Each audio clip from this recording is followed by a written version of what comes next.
Welcome to Hatman Strikes Back Daily Boxing News. How we doing, folks? Shout out to everybody in the live chat. Let's see who we got in here. We got some boxing topics to cover. The main topic being a question that I'm posing to you guys, to the boxing community at large. Is Pat Brown the man to save Matchroom and therefore Eddie Hearn? We'll get onto that question later on. But as I say, first of all, shout out to those who have joined the live chat so far. We got Anthony YouTube, Casa, President Brush, Shadab, Waved, Jimmy, big up, big up.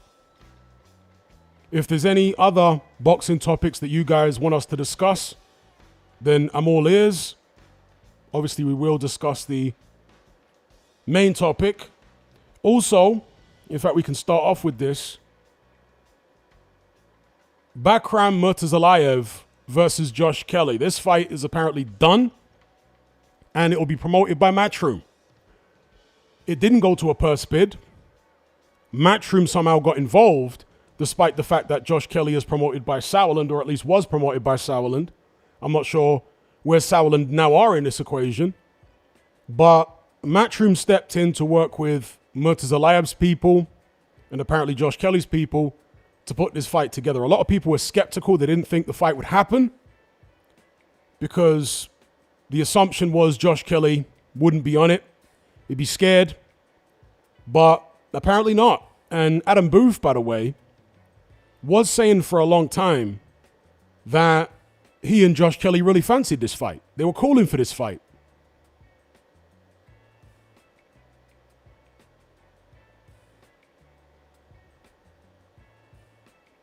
Let me know if you guys can hear me in the chat loud and clear. I'm hoping the buffering is not too bad here. I'm seeing a little bit of buffering in the OBS UI. Hopefully that's passed.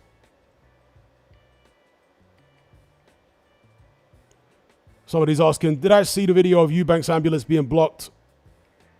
Yes, I saw it, but it's a very short video. I don't know how much you can deduce from that. He said his ambulance was blocked for what, 10, 15 minutes, or was it half an hour? But we only saw a few seconds of footage. What we did hear was a very angry voice telling them to move out of the way, presumably somebody from Eubanks' team. So it's interesting footage, but inconclusive. That's what I can say.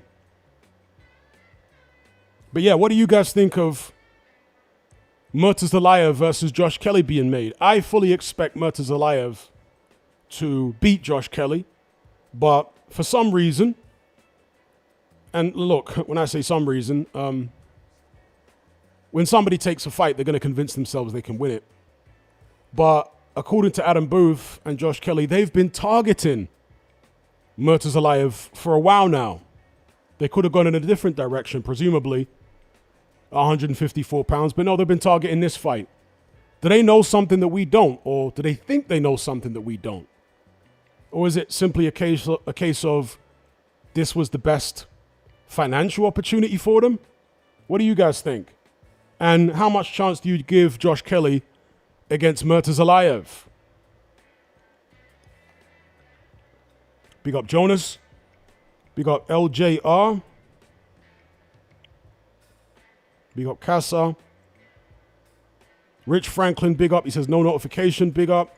Good fight in my opinion. Great to see Kelly stepping up for once in a while.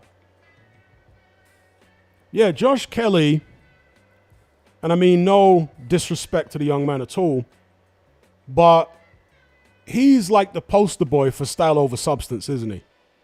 Because he looks like a Hollywood movie star. He's very flashy. He's got great athleticism. But beneath that polished exterior seems to be emptiness. There's not much substance there, right? We saw that against Avanesian, and although he hasn't lost since, he didn't look good against Ishmael Davis, who took that fight on very short notice. And we found out Ishmael Davis's level when he fought, God, what's the guy called now? I forget his name. Who's the guy that Ishmael Davis just got destroyed, not just got destroyed by, but got destroyed by when he stepped up to world level? Forget the guy's name now. Ukrainian guy. Pressure fighter. Why have I forgotten his name? Somebody help me out in the chat.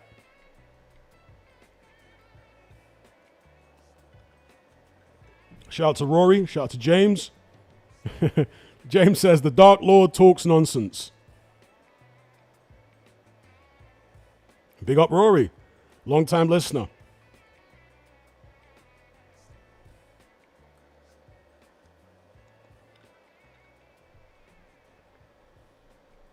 Who is the guy, folks, who, the Ukrainian fighter I'm thinking of who has slipped my mind? Boachuk, thank you.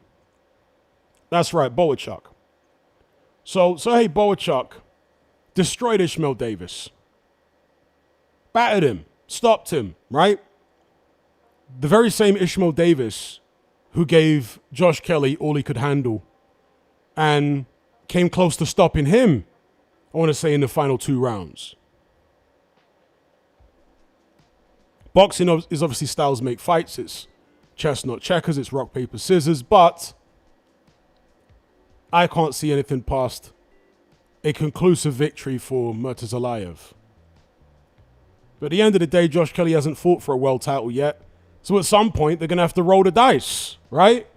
And he's definitely in his 30s now, isn't he, Josh Kelly? So they got to do what they got to do. It's now or never. Big up Supersized Fries.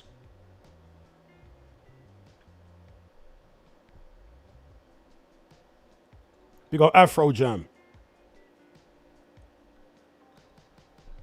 Afro Jam says, Murtazalayev struggles with movement, but he should still beat Kelly.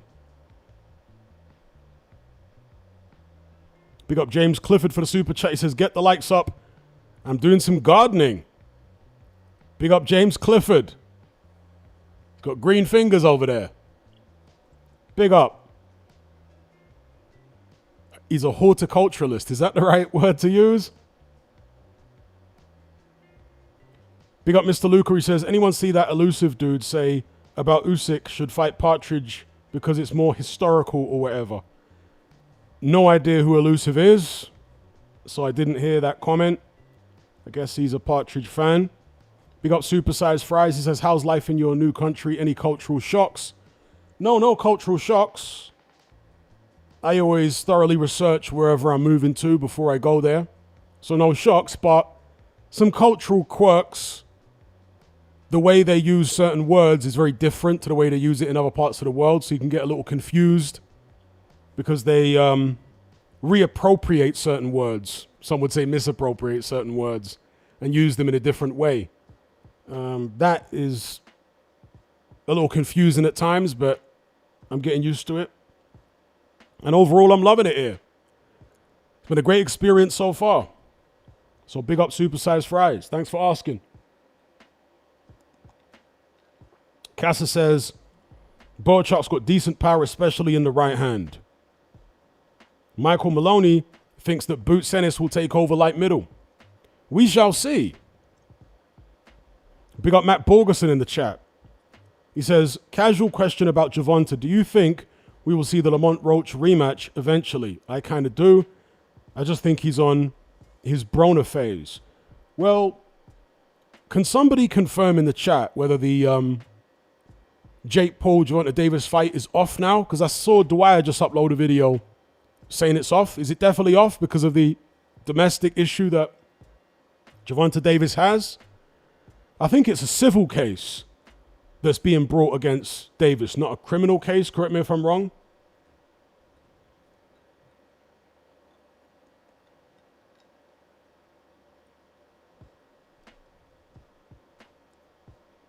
Supersized Fries says it's off. Okay. Big up Rory for the super chat. No question on that one, just a super chat. Much appreciated, sir. If you want to ask a question, I'll be happy to answer it. Wave says it's fully cancelled. Combat Short says, who TF is Pat Brown? We'll come on to Pat Brown. I do recommend you check him out. We'll come on to him in a second.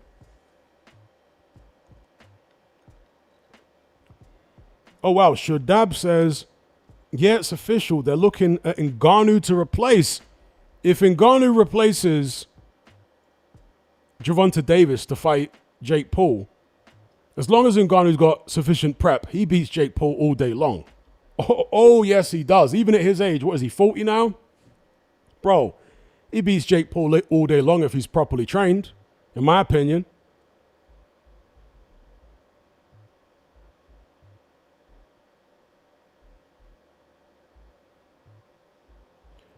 Afro Jam says Netflix is not going to want to affiliate with Tank. That could be it. That could very well be it. Mark Hatch says, if it's moved to December and Jake is looking for someone else. Oh, excuse me, it's moved to December. Well, if it's moved to December, I mean, yeah, it just depends on what kind of shape Ngannou's in and what date in December. But if he can be in, I don't know, 90% shape, he beats Jake Paul all day long, in my opinion. Big up Matt Borgerson for the super chat. He says, also, I think Virgil has a good chance of beating Boots. I don't know why people are dismissing him. He's very underrated. Let's see Boots versus Boachuk then. That's a good fight. Boachuk did just lose to the guy that beat him before, although he didn't get stopped in a rematch. Maybe he's a little shot worn from that, but I'd still like to see Boots fight him. Quantity at 154. Matt Borgerson says, I didn't think Pat Brown was very good until I realized he was a cruiserweight. That's more impressive. Now, he is fast. Gas tank, no question mark. Askip says Ngannou turned it down. Is that right? Maybe he didn't have enough time or didn't think he'd have enough time to get in shape.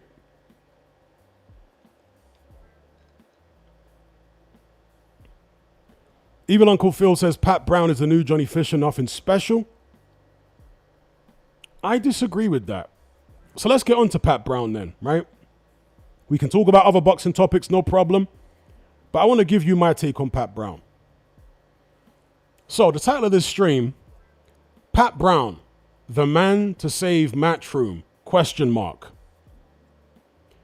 Now the reason I have titled the video this way rather than saying Pat Brown, the next British star, Pat Brown, the next UK world champion, etc., is because there are a lot of questions to be answered about Pat Brown before I can come to that type of conclusion. But as far as him being the guy to save Matchroom, I think there's a very good chance he will be. I don't think Pat Brown is the new Johnny Fisher at all. He's got amateur pedigree, which Johnny Fisher didn't have. From a technical perspective, he looks more advanced than Johnny Fisher. He hits hard, from what I can see. Obviously, he's only been fighting pies so far, but you can look at his amateur career. There's a lot of very high praise of him coming from the gyms. And when I say save Matchroom, I'm not saying that he's going to be the greatest fighter the Matchroom have ever had. I'm not making that statement at all. I'm not saying that he's going to be the most talented or gifted or anything like that in Matchroom's current roster. But what I think he has the ingredients for is to be the biggest cash cow that Matchroom have had, UK side, not stateside, because obviously they did have a spell promoting Canelo. But I think there's the potential for Pat Brown to be the biggest UK cash cow the Matchroom have had since Anthony Joshua. I think the ingredients are there with Pat Brown. And that would be, in my view, saving Matchroom. Because Matchroom have been on the decline for years now. I remember when I first started making that statement saying Matchroom are now on the decline, I got loads of heat from Matchroom fanboys. You guys remember that? There were loads of Matchroom fanboys, other channels, and all this other stuff having a go at me because I said Matchroom are now going into a decline. But fast forward 3-4 years, whatever it is now, it's clear for all to see that they've been on the decline. I never said that they couldn't come back from the decline. I made it very clear time and time again in those videos I did. Because as with most businesses, there are highs and lows, peaks and troughs. particularly in the boxing business, you're going to face that. Frank Warren's been through it himself many times. And so what I was seeing was the beginnings of Eddie Hearn going into a trough. And I was proven to be right. Pat Brown is somebody that could help bring Matchroom, Eddie Hearn out of that trough, in my opinion. The ingredients are there. Why do I say this? Because, first of all, the style he has, he's very aggressive. It's fan-friendly. He likes to mix it up. He goes to the body and head. I'm going to sound a little bit like Jim Watt now, not in terms of the accent, but a phrase he used to rinse. Pat Brown has got a solid look about him. You know, you look at certain fighters and you just think, I don't know whether this guy can take a shot. It's like with David Price. The first time I saw David Price, even before he turned pro, when I saw him in the amateurs, I looked at him and thought, when this guy gets whacked on the chin, I don't think he's going to react well. It's just the way his body and even his face was put together. I just thought, he don't look like someone that can take a shot, somehow intuitively. But when I look at Pat Brown, again, to paraphrase Jim Watt, he's got a solid look about him. Eddie Hearn claims he's got an iron jaw, but Eddie Hearn would say that he's his promoter. If Eddie Hearn promoted Amir Khan when he was still unbeaten on the way up, he probably would have been saying that he had an iron jaw. That's what promoters do. They talk their fighters up. But I don't know, with Pat Brown, I suspect he can take a shot. Just looking at the way he's built, he's got a relatively short neck. He's got a large head, relatively large head in proportion to his body. And I just feel like that physical configuration is conducive to taking a decent shot. And the way he fights, being such an experienced amateur, fighting that way, again, kind of, to me, suggests he can take a shot. Otherwise, he'd be shy to fight that way. Do you know what I mean? Now, some people might point at Anthony Joshua and say, well, he was very aggressive early on in his career, but he couldn't take a shot. Well, not a particularly great shot. And touche. I'm not saying that my intuition here is infallible, folks. I'm just telling you what I perceive at the moment. And I suspect he can take a pretty good shot. His punching technique is far superior to somebody like a Johnny Fisher, because, again, I'm just responding to something that I think it was Evil Uncle Phil said. He thinks that Pat Brown's the new Johnny Fisher. I think he's way more advanced than Johnny Fisher. The punch technique, the way he throws the left hook and doubles it up, head and body, the way he fires back in exchanges. So he's got the style. I think he's got the relatable to working class Brits everyman persona, an image, kind of Ricky Hatton-esque. You know, I'm not saying he's as much of a Jack the Lad caricature as Ricky Hatton went on to be just yet, but I can see how he would be similarly relatable, okay, to working class Britain. Especially because he fights rough. He's not a fancy Dan. You know, you look at other guys in Matchroom stable. They've just signed Ben Whitaker. Ben Whitaker, from a marketing perspective, he's chalk and cheese. And how successful he becomes commercially and therefore how much he helps Matchroom bounce back will hinge on how far he can go as a fighter. And he's in a very, very dangerous division, Ben Whitaker. Pat Brown, not so much. We all expect Jai Opetaia to move up sooner rather than later, which is going to leave the division wide open, isn't it? Who else is there in the cruiserweight division other than Jai Opetaia? I mean, Ramirez is a solid champion, but he's nothing special. You got Chris Billam-Smith knocking about. Vidal Riley, I think, is a talented mover. Good boxer, but he doesn't look exceptional, does he? Further down, you got the likes of Alois Jr. I mean, how many fights has Alois Jr. had right now? 12 fights, 13 fights? If he was to fight Pat Brown next, I reckon Pat Brown would wipe the floor with him. I think Pat Brown right now absolutely wipes the floor with Alois Jr. You've got Mesquia, the European champion, last I checked, unless he no longer is, but he beat Chev Clark for the European title. You got Chev Clark himself. I mean, the cruiserweight division is not exactly littered with exceptional talent, is it? So again, when Opetaya moves up, I think there's a massive opportunity there for Pat Brown to stake his claim, to stamp his mark on the division, and also stamp his mark on British boxing because of that fan-friendly style, because he's aggressive, because he's got this, everyman, working class persona and image. I think Matchroom can do something with this guy. I really do. Again, I'm not saying that he's going to go on to be the best fighter Matchroom have ever had at all. I'm just talking from a commercial perspective. I can see the potential. But what say you? Maybe some of you guys disagree. I'll get back to your questions and comments now. And I'll come on to Pat Brown in the amateurs, because he did lose, as most people do in the amateurs, and I'll come on to who he lost to a couple of times. We got Matt Borgerson for the super chat. He says, I would love to see Pat Brown versus CBS. That's a nice acid test, 100%. Yeah, I mean, Pat Brown's only... In fact, let's get his box rec up here.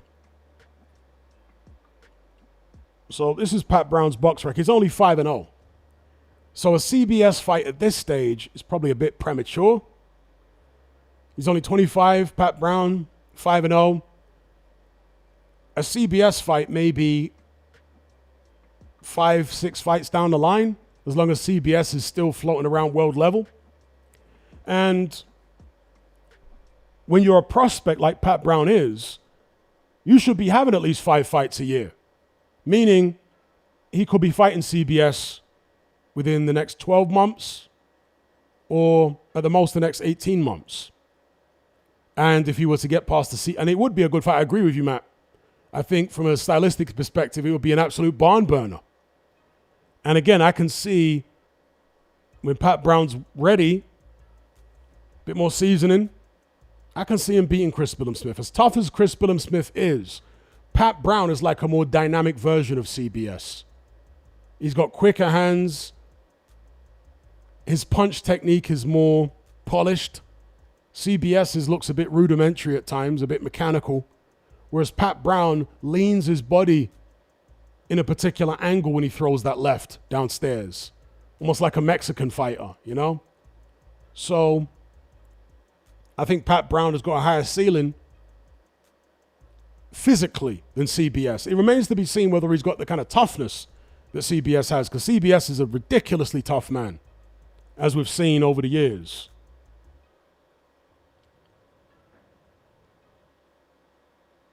Ridiculously tough.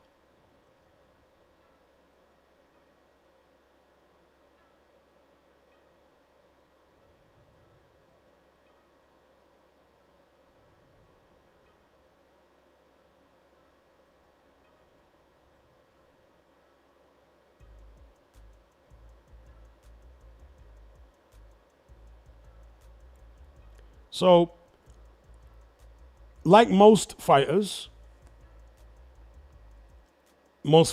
who had an extensive amateur background, he did lose some fights in the amateurs, right? I mean, some of the greatest fighters of all time, most of them lost fights in the amateurs. No big deal. But let's have a look at a guy who Pat Brown lost to a couple of times. This individual here, he is about to make his pro debut.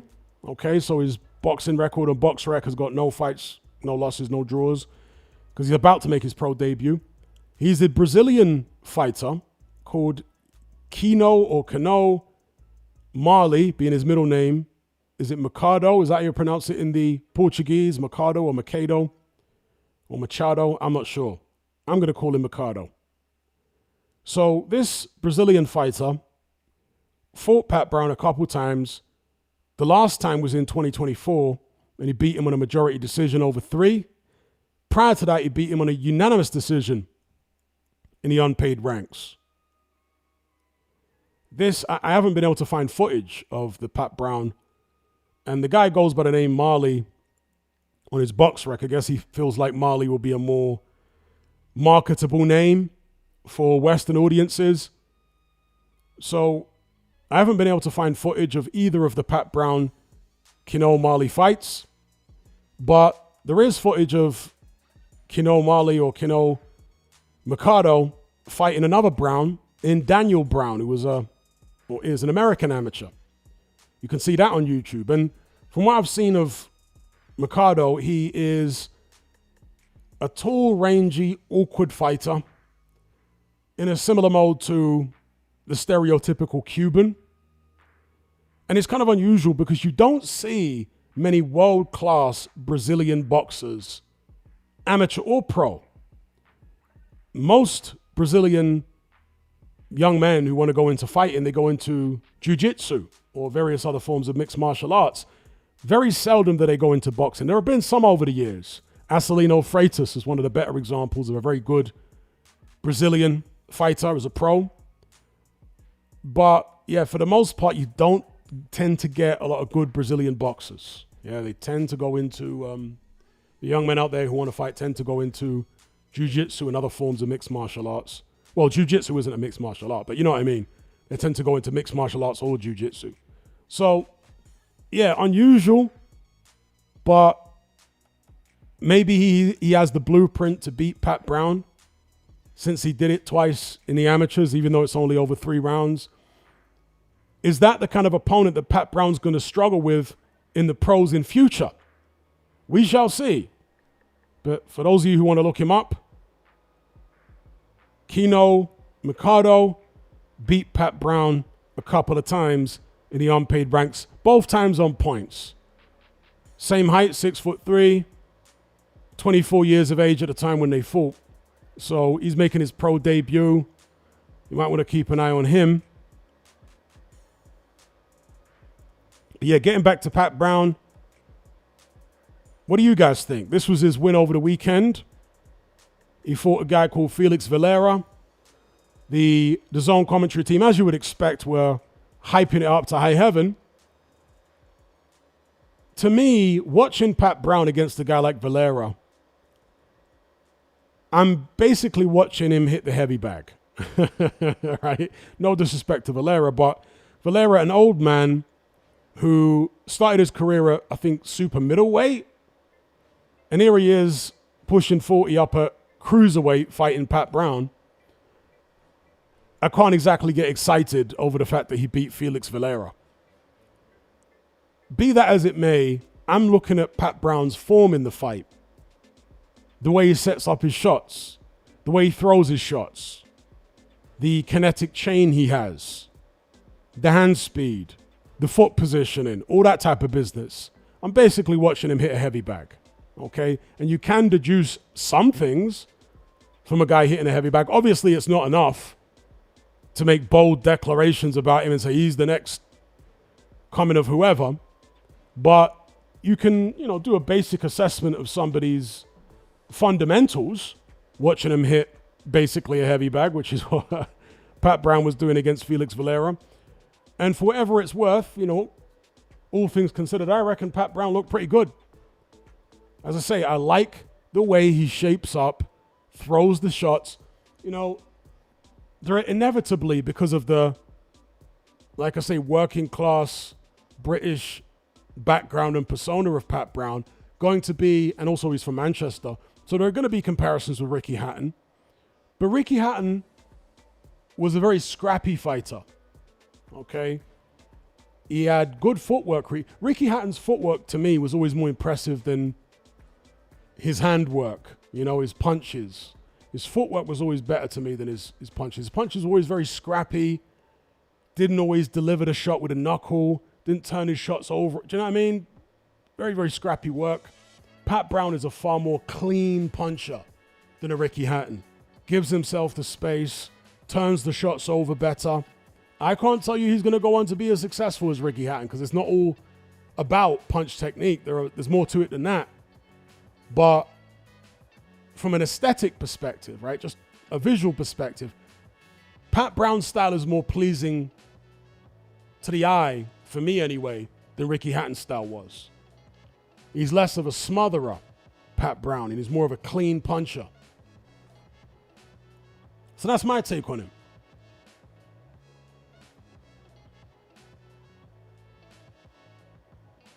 Big up Bang Mateo. He says, I'm baffled at Jalalov's next opponent on November 14th.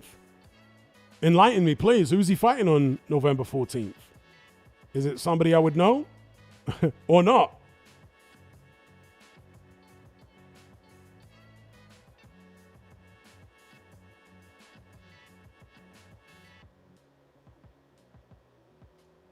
Bang Mateo says, DR fighters have heart but lack technicality due to the conditions of that island. I think it really depends on where the DR fighters learn their trade, because the DR fighters based in New York, for me, it's always been the opposite. They're good technically, but they don't really have the tenacity. They don't really have the discipline. Yeah, there have been some very good technical fighters from the Dominican Republic who are based in the United States, but they just don't have the discipline, you know? Juan Guzman was probably the best example. Although, was he based in the United States or was he based in the DR? I want to say he was based in the United States for his boxing. Not that he was raised there, but for his boxing. And Guzman was just so lazy. You could see the talent and the technical ability, but very, very lazy.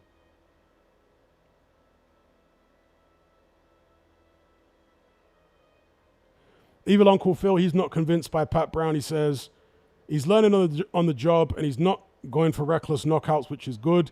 But these opponents have been weak enough to allow him to get comfortable in there and think once he steps up, it's over. Okay. We shall see.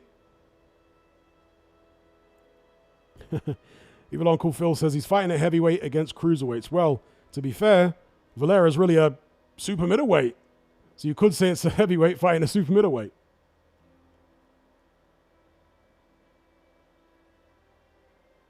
Bang Mateo says, Jalalov is fighting a Nigerian prospect called Adebayo, who I never heard of. And me neither.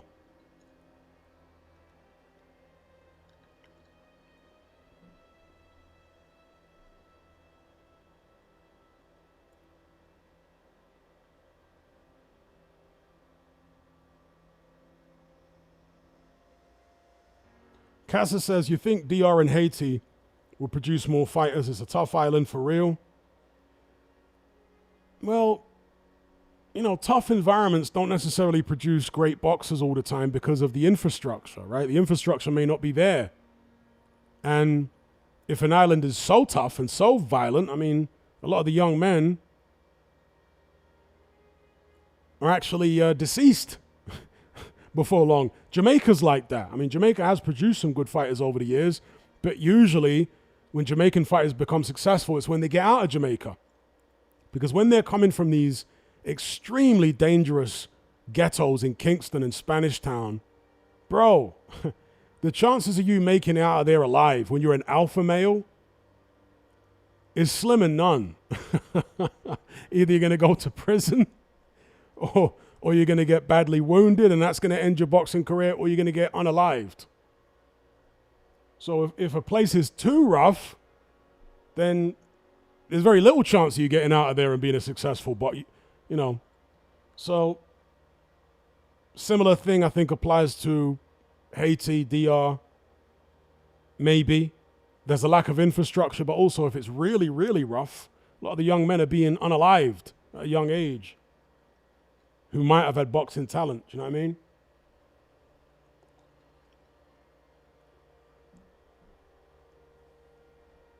Or you'll get extorted, as Afro Jam said there, yeah. Shout out to Danny, says Pura Vida. Pura Vida indeed. Big up Robbie, says evening Hatman. Is it evening in the UK now? Or late afternoon. But big up Rob, he says evening Hatman.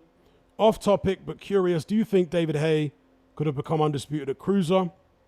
And I think he would have sparked Partridge out if they would have fought the first time around.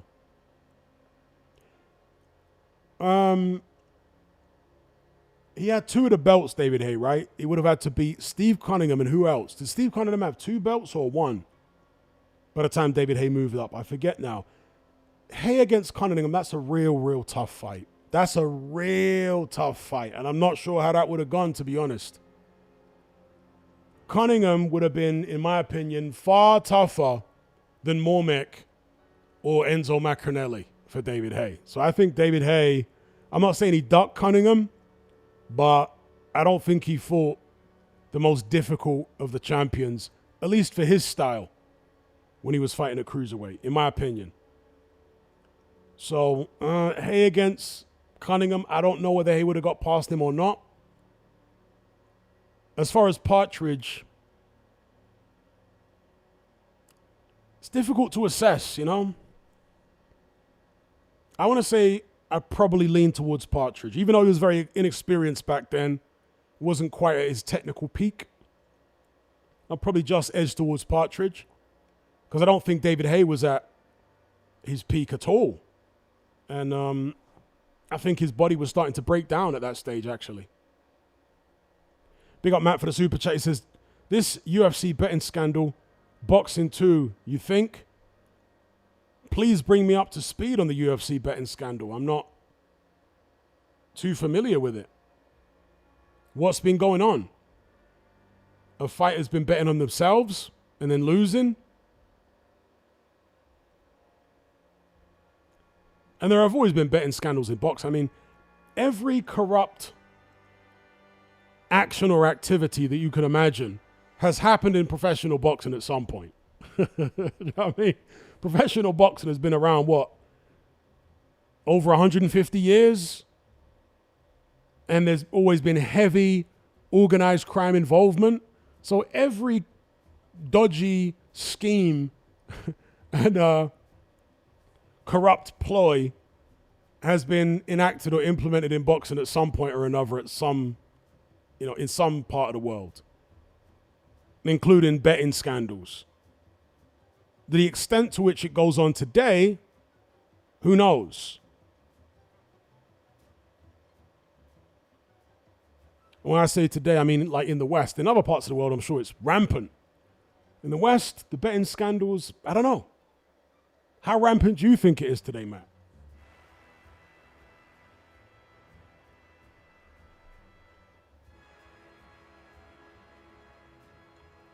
Okay, the 286 project says Haye had 3 of the belts. You'd have only had to beat Cunningham to become undisputed. Okay.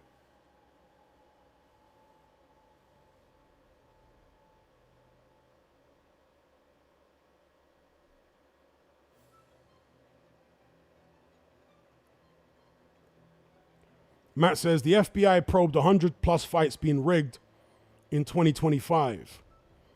Now, it's a multi-year investigation. Now, I might be barking up the wrong tree here.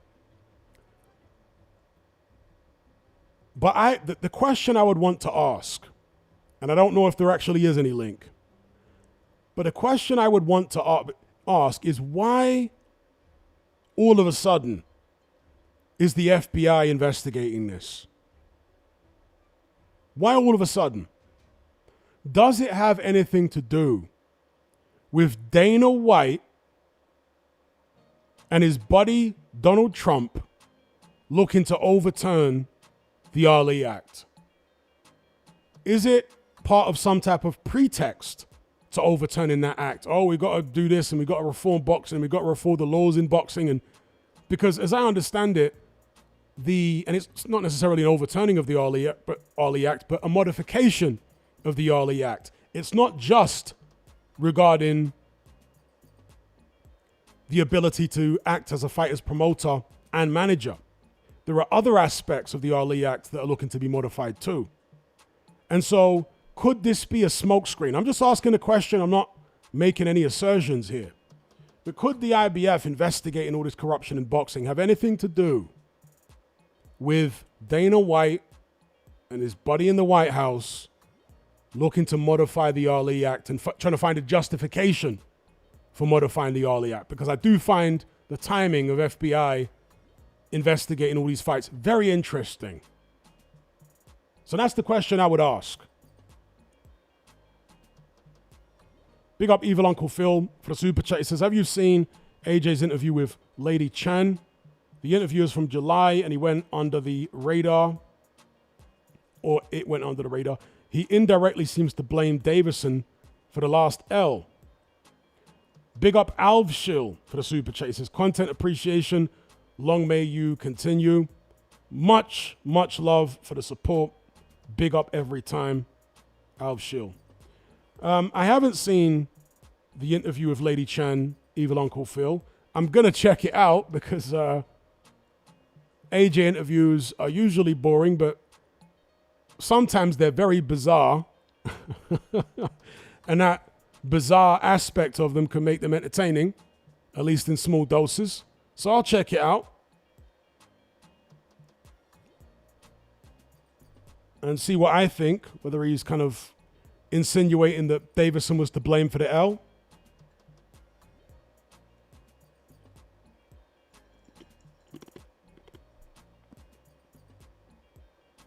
Okay, Matt says the FBI investigating rigged fights has nothing to do with that. Nothing to do with the UFC, Dana White looking to modify the Ali Act. Instead, he says it has to do with this weekend's fight being rigged. Bet that the UF fighter got cut the next day from. Okay.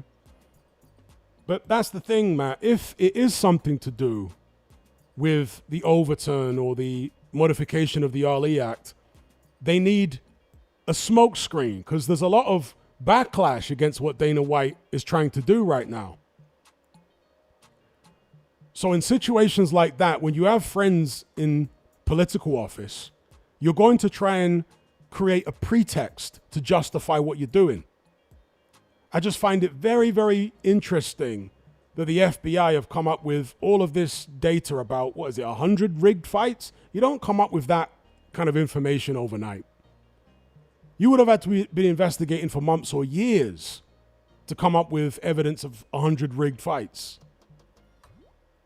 Right? So either they've been investigating for years, and why have they? Why haven't they gone public with these findings before now if they've been investigating for years? So it's either that or they haven't been investigating for years. But either way, it's just weird, the timing of it. So I would ask questions and wonder whether it's some type of pretext to modifying the Ali Act because it's happening right around the same time, Oh, we need to modify this Ali Act because it doesn't allow this and it doesn't allow that and it doesn't allow the other, and that's the way corruption can flourish. And maybe I'm totally barking up the wrong tree because I haven't looked into this UFC thing the way that you have, okay? But because of the coincidental nature of it, right? The both these things happening at the same time, concurrent nature, that's why I would ask that question. Matt Borgerson says, I suspect Dana will run for office in future.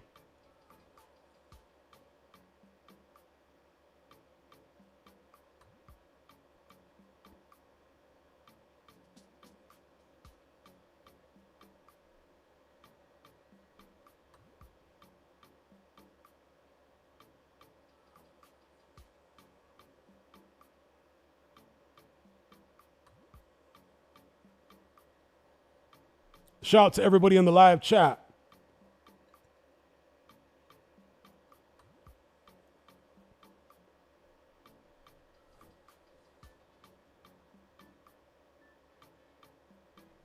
Yeah, Dana White, as I understand it, started out in boxing, but he was run out of Boston by the Boston mob. The Irish mob in Boston ran him out. Is that right? And that's when he fled to Vegas and got involved in MMA and eventually acquired the UFC.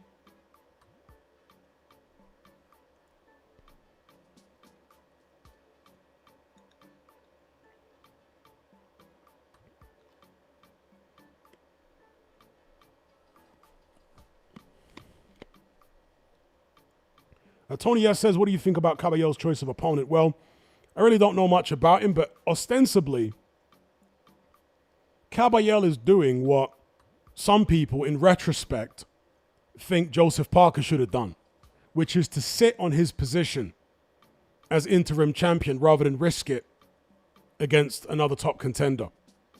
So that appears to be what Caballero's doing.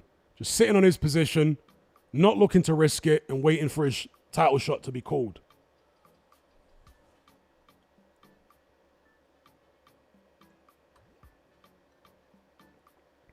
Danny says Dana is good for boxing.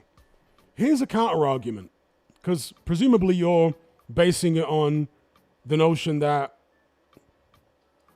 either Dana's going to be good competition and force the other promoters to up their game, or on the notion that he's going to make the best fight the best consistently, like is the case with UFC.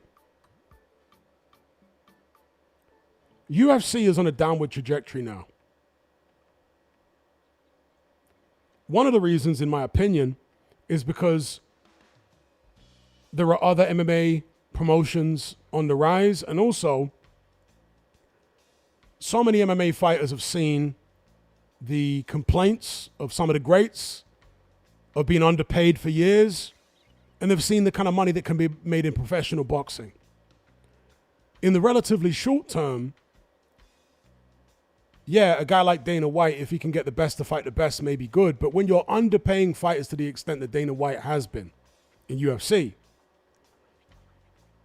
over the long term, it can actually be bad for the sport, because it's going to discourage people from actually participating in boxing. If Dana White had the type of power in boxing that he has in MMA, like I say, eventually it's going to turn people away from the sport, as in participants. It's going to make them want to take up other sports. And that's not good for boxing. So, yeah, that would be a counter argument just to play devil's advocate. Danny says, the more people in boxing, the better. I would generally agree with that. I was being presumptuous about the point I thought you were going to make, but just in case anybody else tries to make that point, that would be a counter argument. I'm not saying it's ironclad, but it would be a counter argument. Big up President Brush for the super chat. He says, what fight has brought you the most engagement? That's a good question. I probably have to look at my analytics from years ago, but I want to say like Mayweather Pacquiao, that era, because there were fewer boxing channels,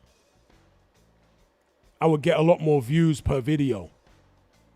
So the Mayweather Pacquiao era, maybe like the Anthony Joshua championship days was where I was really peaking with views per video. But obviously in recent years, the Usyk Partridge videos did quite well, but not as well as some of the Mayweather Pacquiao era videos did. Some of them were getting like hundreds of thousands of views. Whereas the Partridge and Usyk era hasn't been that good. It's been good, but not that good. So big up President Brush.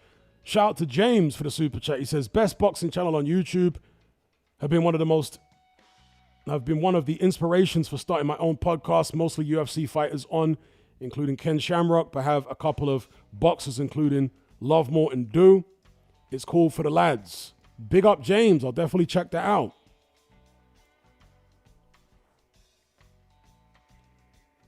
Thank you for the support.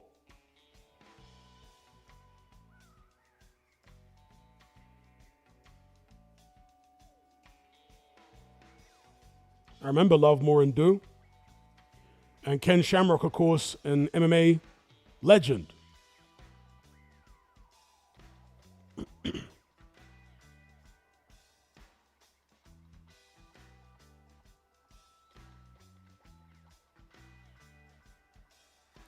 Shout out to Matt for the super chat. He says, Tyson Fury for sure. You hate that man so much. I don't hate Tyson Fury. I hate what he does. I don't know him personally to an extent that I would hate him. Hate is a strong word. That means like I'd want to see him unalived. It's not that deep. I hate his actions and the way he carries on. I don't necessarily hate him. I don't think he's like an evil person or anything. But he's been very, very bad as a heavyweight champion in terms of the way he conducted himself, the lies, the gaslighting, misleading the public, the fake narratives. All that stuff really hurt the sport.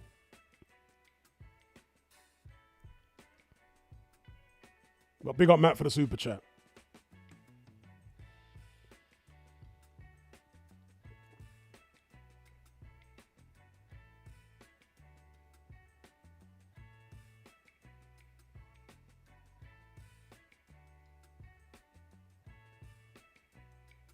Jake says it was Whitey Bulger.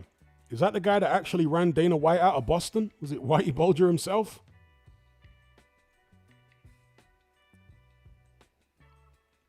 For those who don't know, I'm sure, I can't think there are many, Whitey Bulger was an infamous figure from the Irish mob in Boston, Massachusetts back in the days. He was killed in prison some years ago as an old man after being outed as, was he a confidential informant?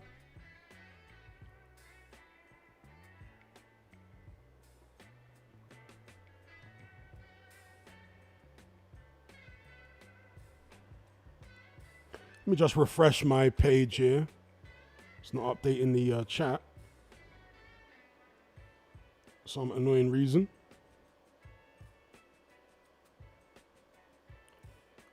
We'll open a new tab. Try and do it that way.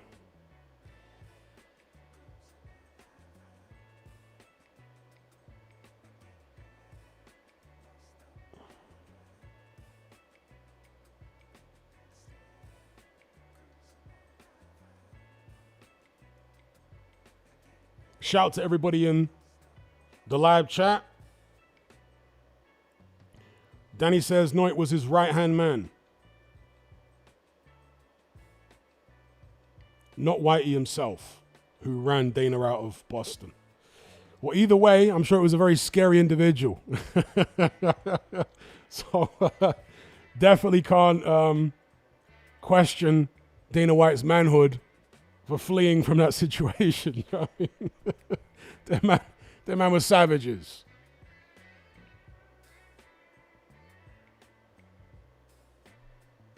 Shout out to Matt for the super chat. He says, Fury Usyk 1 is a timeless classic though. Truth. Yeah, it was a great fight. Usyk Partridge 1 was a great fight. Ebbs and flows. That dramatic 9th round. Yeah, it was a great fight. Definitely a modern classic. I think that was my fight of the year, was it? I might have said that in a video somewhere. It's certainly up there. Top 3.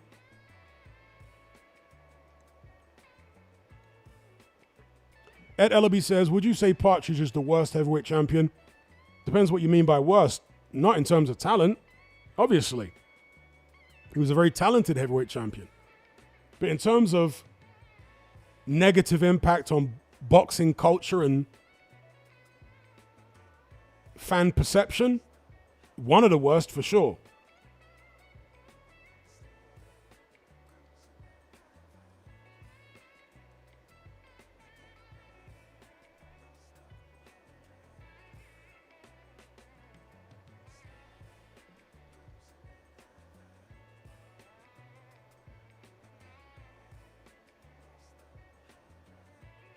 Evil Uncle Phil says Fury should have fought more top heavyweights, but he played games. Yeah, he did.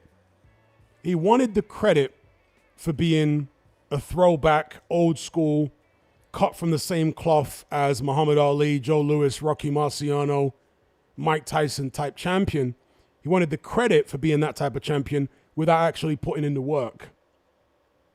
He wanted to beat, a minimal number of top fighters and then give us a bunch of filler and spin and propaganda to round out the resume, basically. I'm glad the public eventually saw through what he was attempting to do, because it was foul.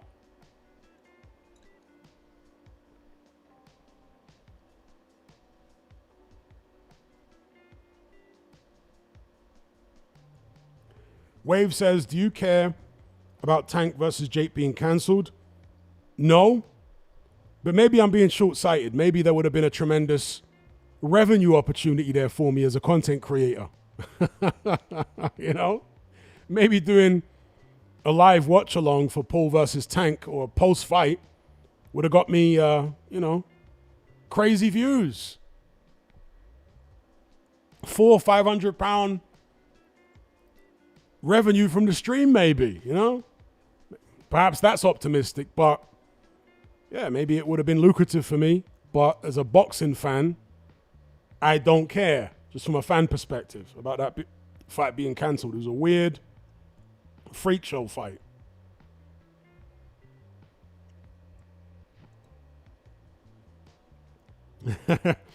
Danny says, don't push the horses. That's one of the things I like about Usyk. He's an eccentric character. And he says stuff in his broken English, which us monolingual, or if English is your first language, we still pick up on, and it becomes kind of a meme, you know? Like before the first Partridge fight, I will not leave you alone. He said, Tyson, don't worry, I will not leave you alone. And then before the Dubois rematch, don't push the horses.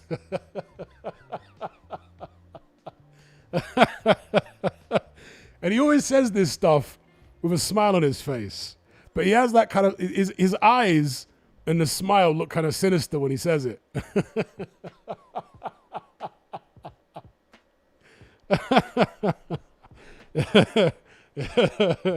Yeah. Dubois, push them horses, boy. Dubois and Tweedledum and Tweedledee, the coach, Don Charles and the son, George Fox, a.k.a. Abdi, they pushed those horses. And boy, did poor Daniel pay for it.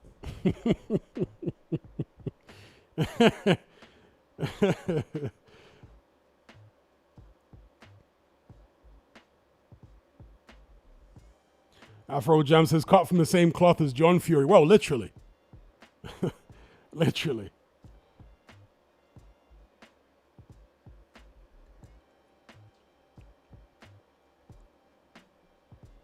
I think even though Usyk has beaten all these fighters and what have you, I still feel he's underappreciated, you know.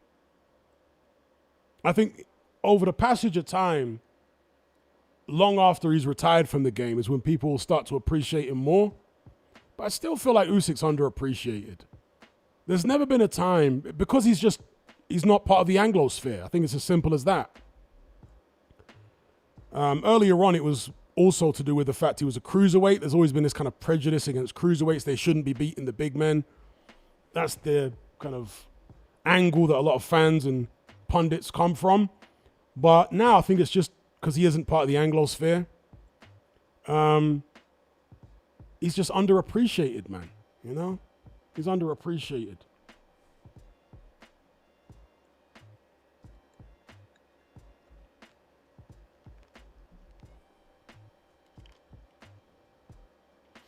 Wave says, Hatman, is Warren mismanaging Atama? I want to say at this stage, he possibly is. He possibly is. I say possibly because we don't know yet who he's matched him with for early next year. But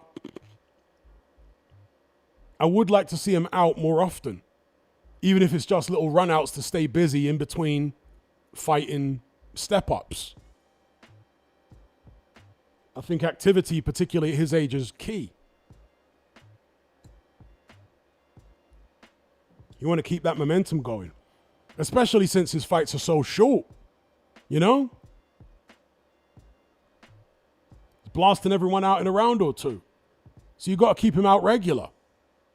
And Frank Warren is not doing that because they're already trying to sell Atama on box office. So, yeah, in that sense, I think it is mismanagement. Atama's got no business being on pay-per-view at this as a headliner on pay-per-view. He's got no business. No business at all.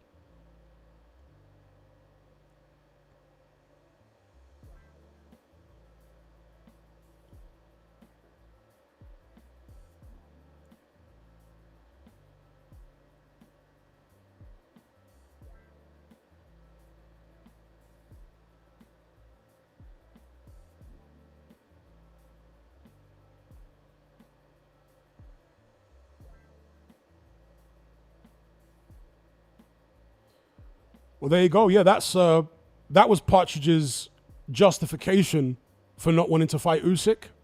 He did a video back in, interview back in, I think, 2020, where he publicly said he had no interest in fighting Usyk and that the heavyweight title belongs in the Anglosphere, basically. They need a American or British heavyweight champion. That's what's best for boxing. Having a Ukrainian heavyweight champion is no good. This is literally what Partridge was saying. So he was giving the game away even then, that he was looking to avoid the guy.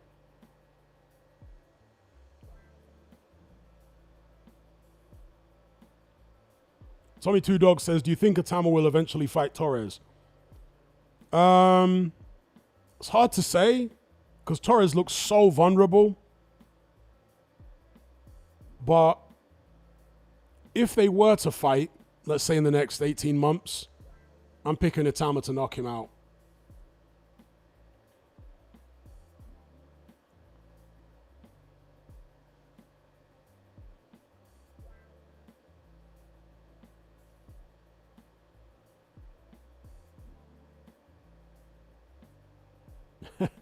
Oliver says, I agree. Usyk is totally underrated, especially by the likes of Gareth A. Douchebag. Okay. And speaking of nicknames, I'm surprised it took Eddie Hearn, who's a very quick-witted individual, so long to start calling Charlie Parsons Charlie Parsnips.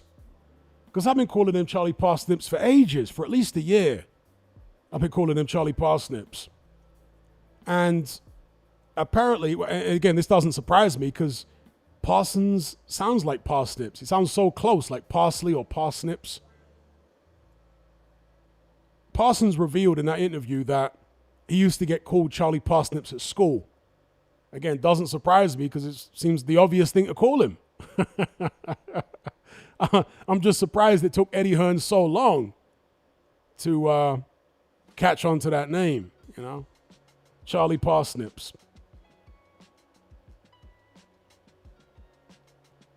Charlie Partridge.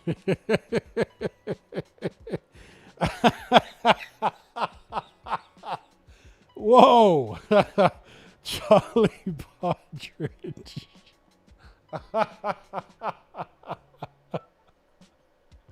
I missed that one. That one actually works. Charlie Partridge.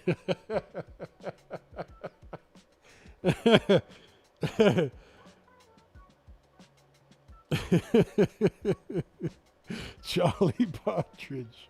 Yo, that's crazy. But yeah, parsnips to me was the obvious one. Parsons, it sounds like some kind of vegetable, right? Charlie Parsons. Charlie Parsnips.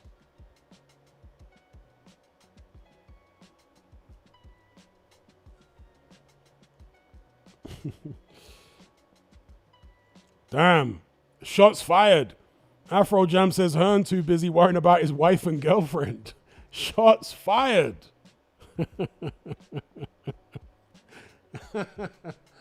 Shots fired.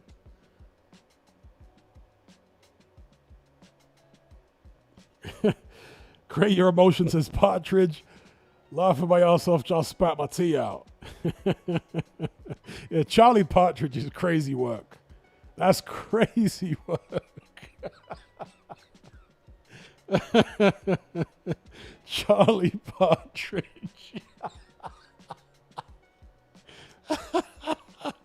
That's a crazy name.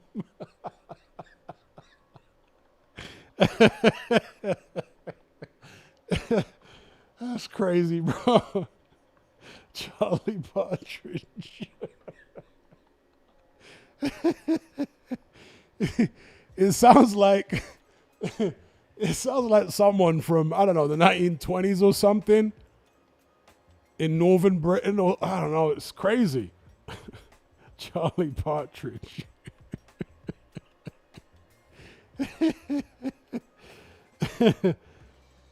Yeah, the smallest member of the Partridge family tree. Dear, oh dear, oh dear.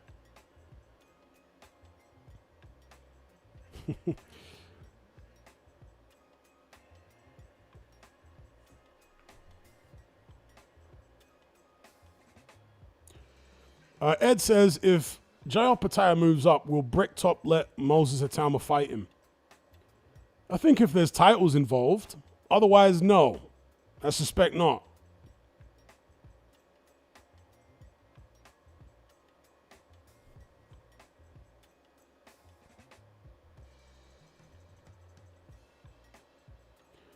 Afro Jam says, Big John stepped out again.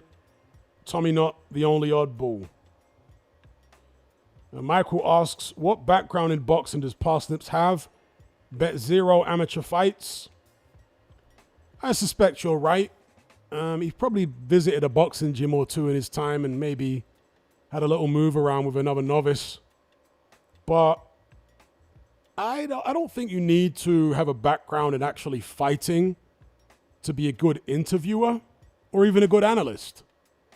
Because one of my favorite boxing analysts was Larry Merchant, and he never laced up a glove in his life. But he had enough intelligence about him to be able to discern certain things without actually having experienced them for himself. So don't get it twisted. Having boxing experience is going to help you as far as being an interviewer and an analyst and so on. The knowledge, the understanding, and what have you. But I mean, personally, I don't mind Partridge. I don't mind Parsnips, Charlie Parsons. I don't mind him. I think he's quite a natural interviewer. He's got that cheeky, chappy, happy-go-lucky interview style, which is far better than someone like Lewis Hart, for example, who's just awful. Even that Andy Puro for boxing, so he's awful too. He's not as bad as Lewis Hart, but he's still pretty awful. Parsnips, I don't think he's not too bad. Obviously, he kisses a lot of butt, and you have to kind of tolerate that to get through to get through some of his interviews. But I don't think he's bad. I think he's got some wit about him, and that can make interviews more entertaining and help to have the interview subject loosen up a bit, pause, and therefore give you a more revealing interview.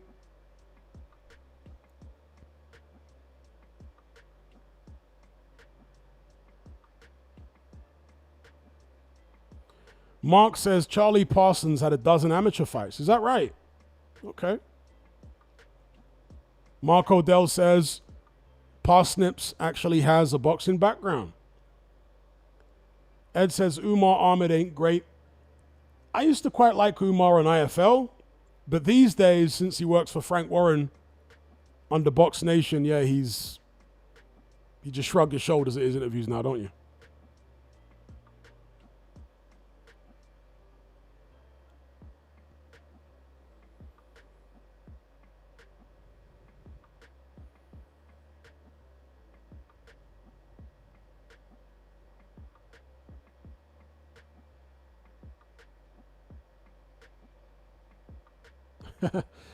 Jonas says Charlie Partridge, the Cotswolds fighting man.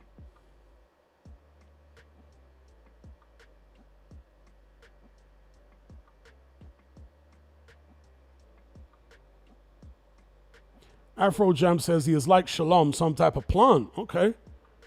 Afro Jam thinks Charlie Parsnips is a plant.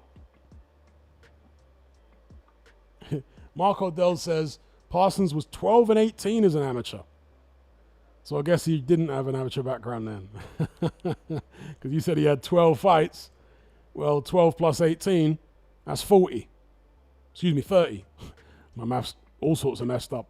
12 plus 18 is 30, not 12. So I guess you're being facetious. You're joking there.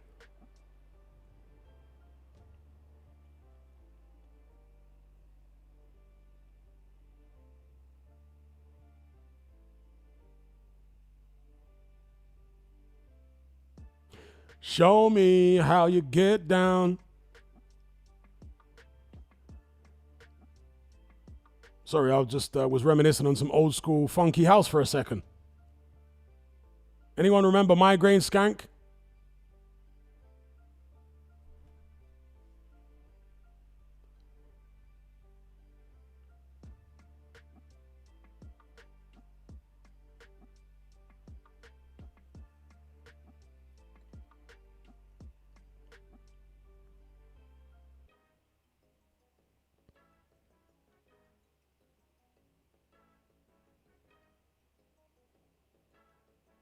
Mr. Lucas says, all the interviewers are poor, to be honest.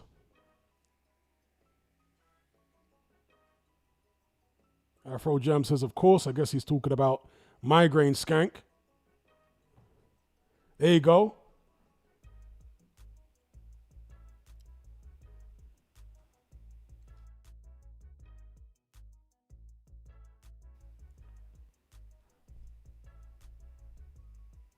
Show me how you get down. That's right. The migraine skank. And there were some joke tunes as well. Was it a guy called Little D? That's an unfortunate name. Was that his name? Who did a tune called Are You Gonna Bang Though? Remember that tune, Are You Gonna Bang Though? That was some joke business.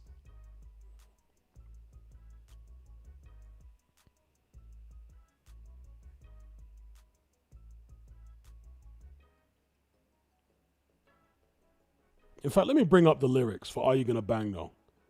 For those of you who are not familiar with it.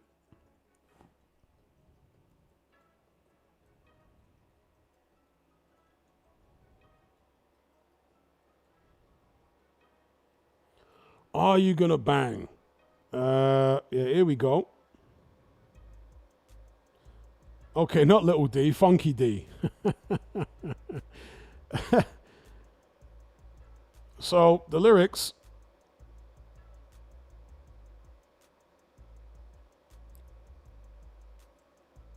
You're going out bar, but are you gonna bang though?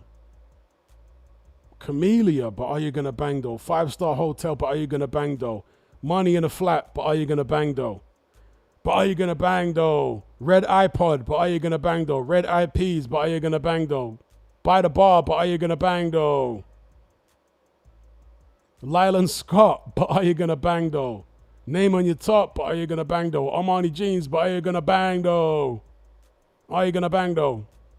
Hands in the air, but are you gonna bang though? Get numbers, but are you gonna bang though? Sunglasses, but are you gonna bang though? Are you gonna bang? Oi, you, are you gonna bang? What a stupid tune.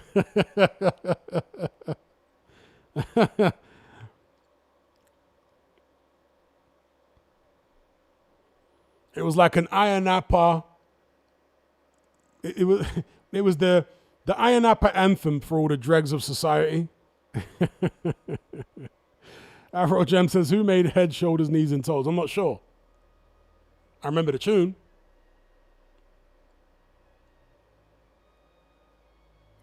It was head, shoulders, knees, and toes. Are you gonna bang though? There was tribal skank.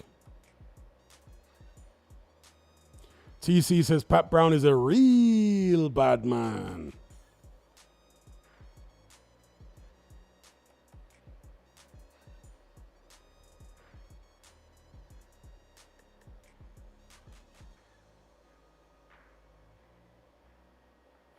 That's a good question, Tony S. If Caballero just wanted to mess around before targeting Usyk, why did he pick someone who's 6'8" and doesn't resemble Usyk at all? That's a very, very good and valid question. I can't give you the answer. You'd have to ask a member of Caballero's team. Maybe they wanted the southpaw but couldn't find one. Maybe the southpaws realized they'd be in demand by Caballero and so started pricing themselves out. I don't know. It's a very good question. Anthony YouTube says Egypt in the morning. Now that was a banger. Even though it was really a girl's tune, it was still a banger, right? Let your love come in, let your love come in, let your love come in. Yeah, it's a banger. That girl had a voice, you know? I think she only did that. She only ever did one tune and then went off to do God knows what else. But yeah, that was a banger.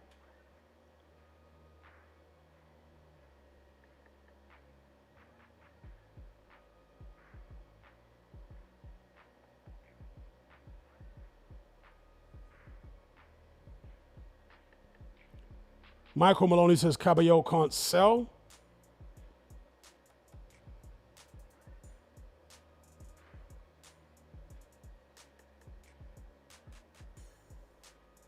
I also liked Crazy Cousins. What was the song called? I like to play my bongos or something. Sometimes I wake up early in the morning and play my congos. Sometimes I wake up early in the morning and play my congos. I like to play my bongos in the morning. I like to play my bongos in the morning. Whoa.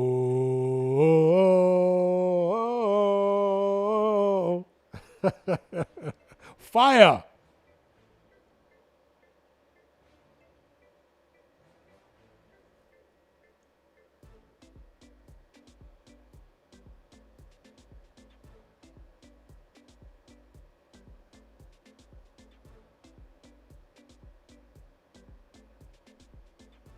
No love for the bongo song. What's going on? It's a classic too. Yeah, MJ Cole, Crazy Love was fire as well. That's right. I also liked MJ Cole featuring Rodney P and Courtney Melody. It's hard to find that version anywhere. It used to be on YouTube, but I can't find it on YouTube again. Yeah, kind of like a Raga Bashment drum pattern, but it was at 130 or 135 BPM. And he had Rodney P spitting his bars, and Courtney Melody on the hook, an old reggae sample. Dangerous, cantankerous, gotta be the racer, gotta be rough. Hot girl watch me and rush me off because my guy gotta be buff. Dangerous, cantankerous. You know the tune? They believe they are rough, but them no rough like we.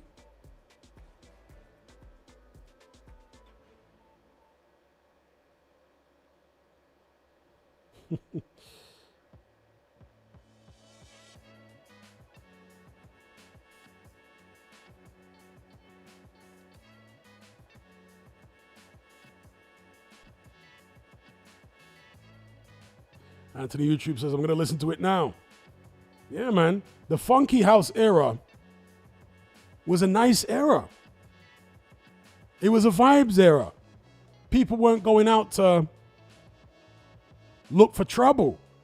They were going out there to catch a vibe, get some numbers, do you know what I mean? And have a good time. That's what going out is supposed to be like. It's the only time, at least in my adulthood, where black UK music was good vibes. Outside of that, it was all like dark, violent undertones or overtones.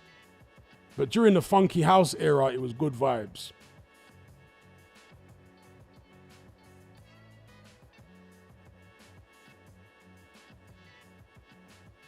Although MJ Cole's Garage, that's not funky house. And same with the Rodney P one. Oh, there was some good vibes with some of the garage as well, but there was also like the darker aspects of garage, you know, the Soul Solids and all the other people that came in after that. But yeah, the funky house was just pure good vibes.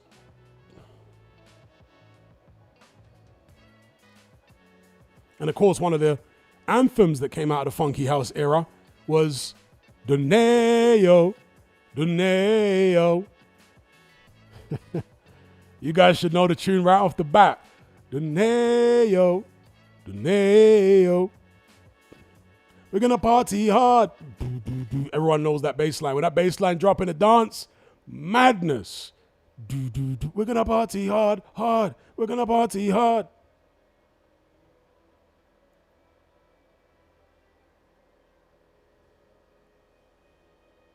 Wave says way better than the drill era. Yeah, the drill era is horrible, bro. How could you go out in the drill era? Well, how could you enjoy yourself going out in the drill era?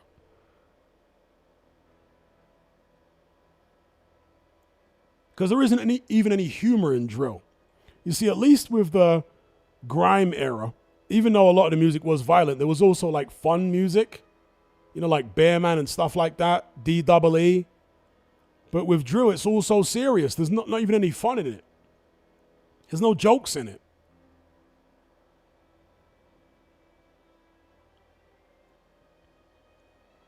Because back in the days during the grime era, early grime, late garage, you had fun songs, you know, Bear Man drinking beer. For me, that's still an anthem. I don't care. Bruiser, in early grime. You had DEE, obviously. These guys are making funny tunes. Even, what's his name now? Why have I forgotten his name? Dreadlocks boy with the producer. Merkel Man. Why have I forgotten his name? It's the Merkel Man. Come to your ends and circle, man. It's the Merkel guy. Why am I forgetting his name? Shout out to Supersize Fries for the super chat. He says Prime Tank versus Pryor. Also, how did that date with the young lady go that you mentioned the other week? I would go with Pryor over Prime Tank.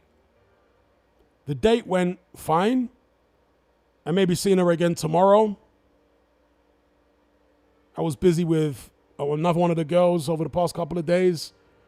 So I've made time for this one later on this week, maybe tomorrow. See how it goes. But yeah, it went okay. No issues.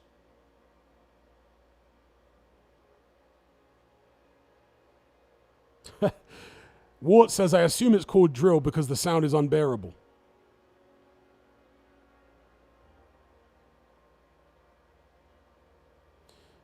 Anthony YouTube says, no, there's some fun drill.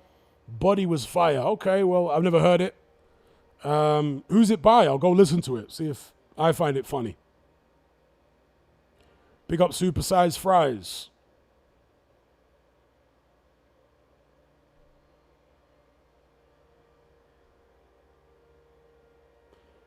Do I have to refresh this tab again? Let me see.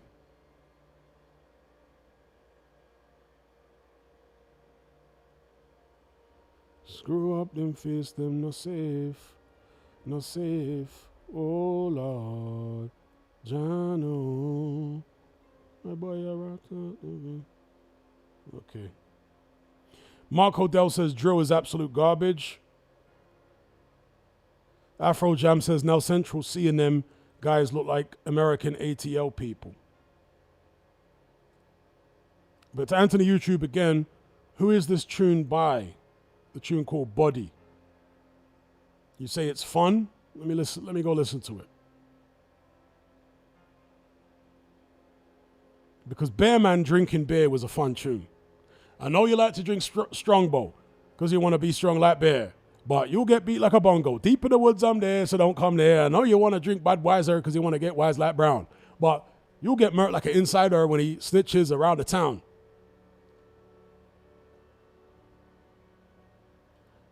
That was an anthem. The beat was fire as well for Bear Man drinking beer, not the remix, the original. The remix had a slightly different beat, but the original beat, fire. I know you like to drink Strongbow because you want to get strong like Bear. But you'll get beat like a bongo. Deep in the woods I'm there, so don't come there. I know you like to drink Budweiser because you want to get wise like Brown. But you'll get beat like an insider. Yeah, you'll get murked like an insider when he snitches about the town. Who remembers Mr. Wong? That was more like comedy grime back in the days. Who's that boy? Mr. Wong.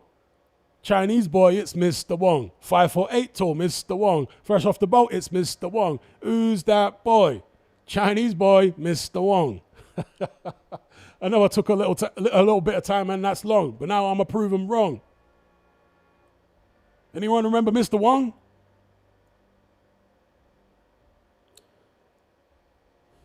Five, 4'8" tall, Mr. Wong. Chinese boy, Mr. Wong. Yo. Anthony says Mr. Wong was a joke, man. Yeah, he was. But that's what was fun about grime, is there was comedy in it as well. It had a fun comedy element to it. It wasn't just all serious and shooting and all that type of stuff and people trying to act like they're too cool. There was also a big fun element to grime. And DEE kind of was always halfway, sitting on the fence between the two, sitting on the fence between the serious and the comedy. DEE. I want to say leaning slightly more towards the comedy, Maybe unintentionally so. I don't think D Double E necessarily intends to sound as funny as he is.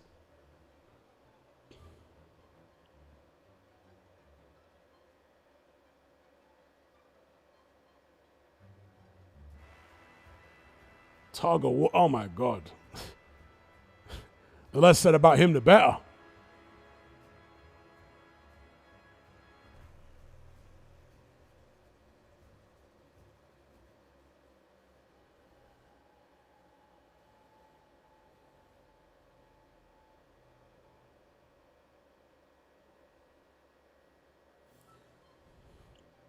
As far as like black youth music, the only thing I really occasionally listen to these days is Amapiano, which is obviously a genre of music from South Africa.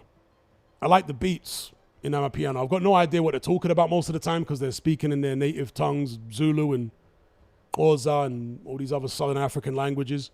But I think the beats are fire with Amapiano. Absolute fire.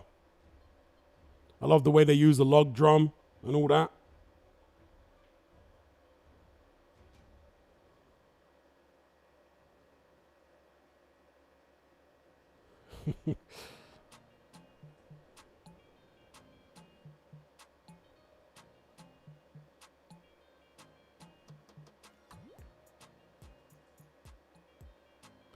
Start spreading the news. I'm leaving today. I want to be a part of it. New York, New York. It's got to be New York, New York.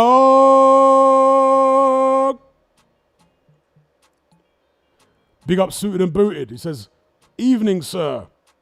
G-Man Gerald McClellan versus Carl Froch. I'll take G-Man in the fight. Both guys iron jaws. Both big punchers. G-Man a more sharper puncher, faster. I'll take G-Man in that fight. Maybe to win on points. What's up, the real heel?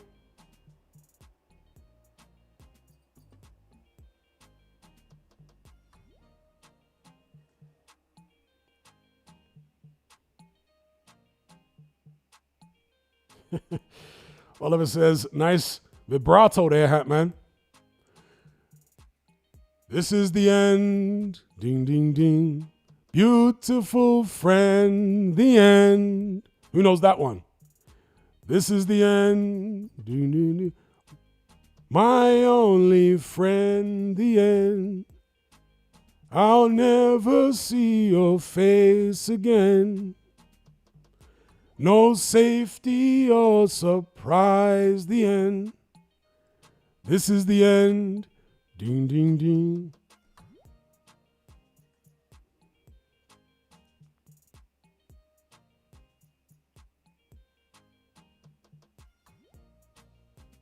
Suited and Booted says, I believe he was the favorite to beat Nigel Benn, but the brain injury occurred. He was a big favorite over Nigel Benn. That's the most intense and exciting fight I've seen live, as in live on television. I wasn't there. He was a big favorite, and he nearly knocked Nigel Benn out in the first round, but Benn came roaring back, spurred on by the crowd.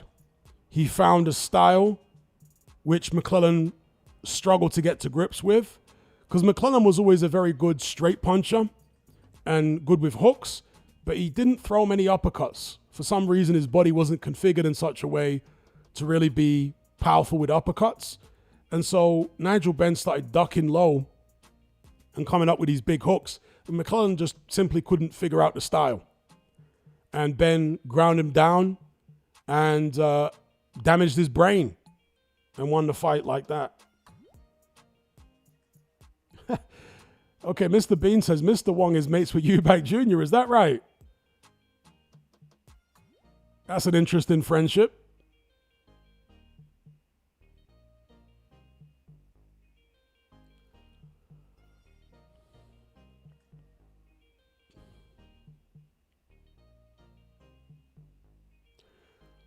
Old pirates, yes, they robbed I, sold I to the merchant ships.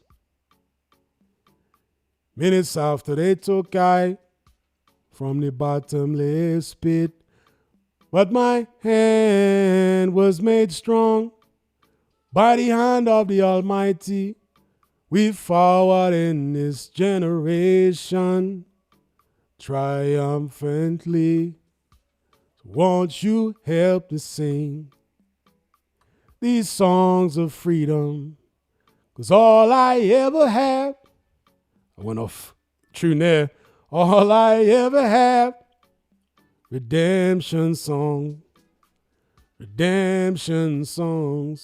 Emancipate yourself from mental slavery. None but ourselves can free our minds. Have no fear for atomic energy, 'cause none of them can stop the time. How long shall they kill our prophets while we stand aside and look? Some say that's just a part of it. We've got to fulfill the book. So won't you help me sing these songs of freedom? 'Cause all I ever had, redemption songs.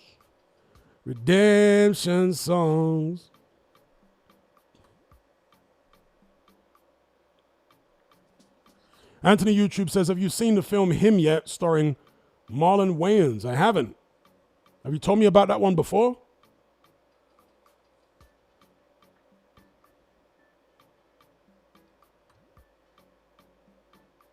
Big up Suited and Booted.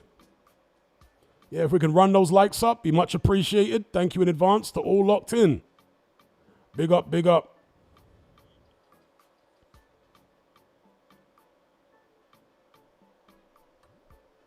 Oliver C says, do you think Nigel Benn was on PEDs in that fight? I know there was some controversy about that. Also, the fight should have been stopped when he fell out the ring, ?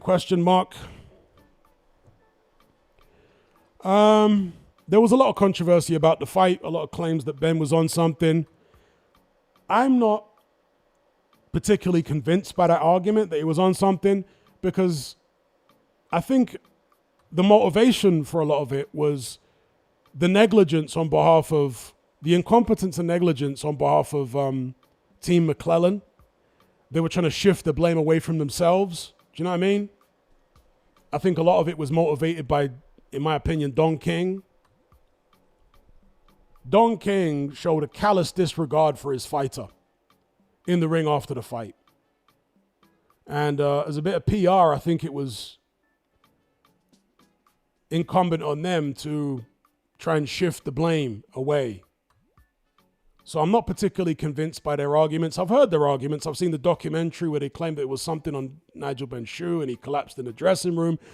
He would collapse in the dressing room after the beating he took against McClellan. Yeah, he won the fight. His jaw was swollen to the size of a melon. He was urinating blood, Nigel Benn, for several days after that fight. He was in hospital just like McClellan was. Obviously, he wasn't damaged to the extent that McClellan was damaged, but he was still damaged, and Nigel Benn was never the same after that fight. I can't dismiss entirely that he was on something, but I've seen the evidence they've put forth, and it doesn't convince me. I'd need more than that. As far as should the fight have been called off in round one, it's really touch and go. I couldn't have complained if the fight had been waved off. Today, it definitely would have been waved off, but back then it was a more brutal time. So it was really, really touch and go. See, the thing is, if you get knocked out of the ring, you get extra time to get back in the ring. You get more than 10 seconds. But Nigel Benn technically was only knocked onto the ring apron, outside the ropes, but not off the apron. So perhaps there was some confusion with regards to the ref where he was thinking he gets a little bit extra time because he's knocked out of the ring. I don't know. But it was touch and go. That's what I will say. So big up for that super chat there. Excuse me. That wasn't a super chat. Big up Lone Wolf Boxing for the super chat. He says, hey, Hatman, Triple G versus Julian Jackson, Eubanks Sr. versus Canelo, Usyk versus Riddick Bowe. Who you got? I got Triple G over Julian Jackson by knockout. Eubank Senior Canelo, that's a tough fight. I got Canelo. Usyk versus Riddick Bowe, I've got Usyk. Yeah. Yeah, it was very weird to have a French ref who barely spoke English for that Nigel Benn-Gerald McClellan fight. Very, very weird indeed. He was a very fussy, pedantic ref, and he was French, he barely spoke English. He was almost like an amateur ref. You know how amateur refs are really pedantic and fussy? He was almost like that. Very, very strange choice.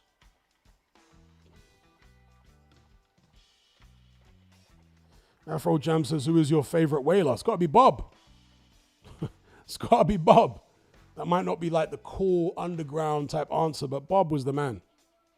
It's got to be Bob.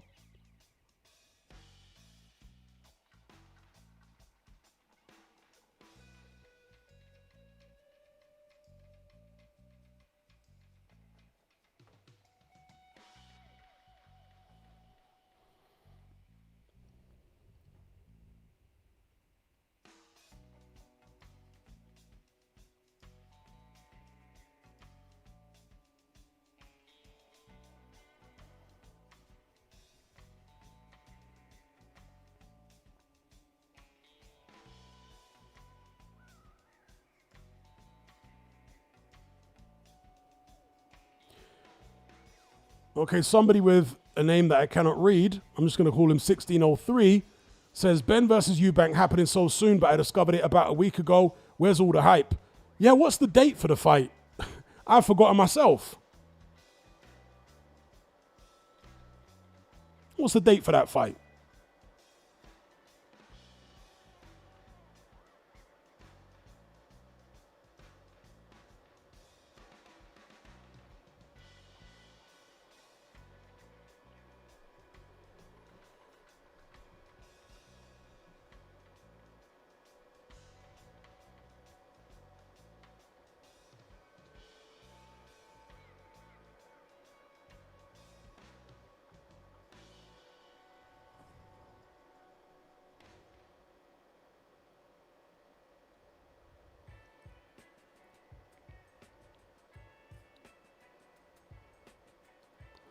Wow, it's November 15th. It really is soon. Yeah, that's crept up. The Tottenham Stadium. Yeah, that's crept up out of nowhere. These fights are not getting the same push that they were a year or so ago by Riyadh season. You know, when we were getting the crazy trailers and all that type of, unless they've released the crazy trailer without me realizing.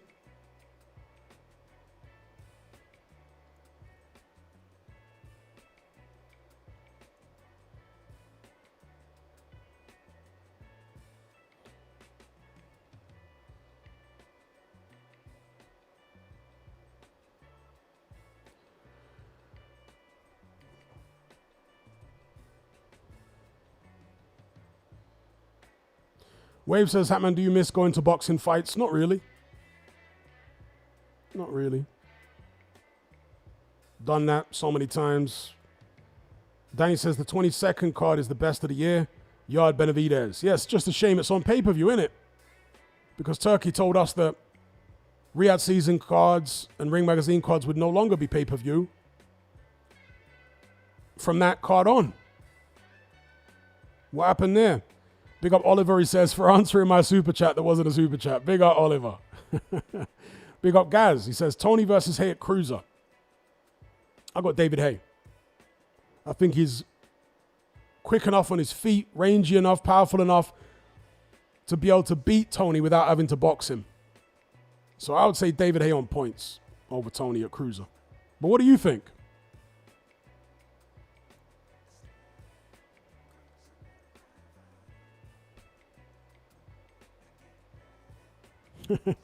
James Toney, definitely the undisputed king of trash talk. He very obviously called David Hay David Gay, and he referred to the Klitschko brothers as the Bitchko sisters. The Bitchko sisters.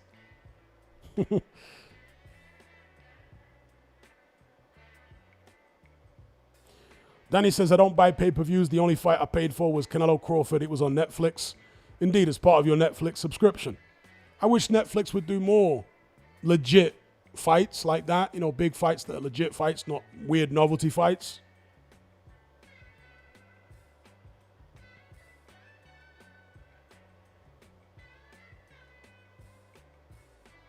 Liam says, too many pay-per-views in a short time just before Christmas is wild.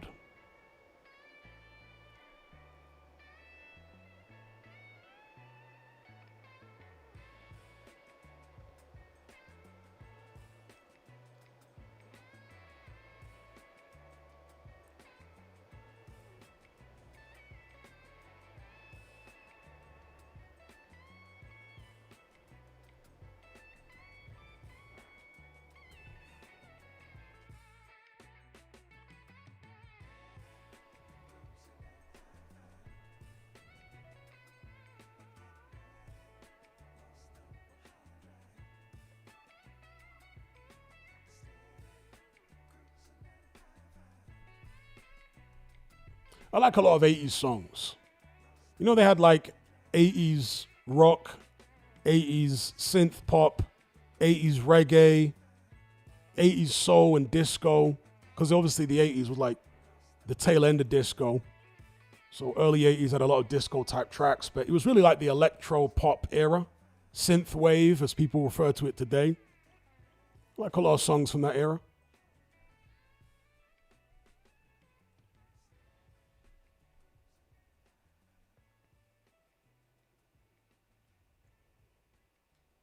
The Scarface soundtrack. That's got a lot of typical, is produced by, is it Giorgio Moroder? And he was like that, he had that typical sound of the 80s, especially the early mid 80s. Anyone heard the Scarface soundtrack? With all them songs from Scarface on there?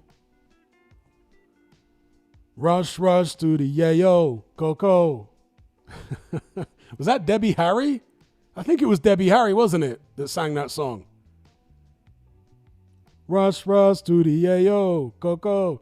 I don't need to explain to you what the song was about. It's right there in the lyrics. Rush, rush to the yayo. Yep. That's the type of era it was. And of course, he had Push It to the Limit. Going on the razor's edge. Don't slow down. Can't remember the lyrics. Or you'll be finished.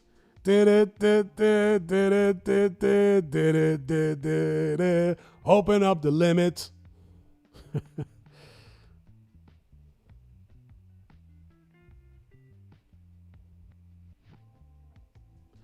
I think Rick Ross sampled that song, didn't he? Wasn't a touch on the original.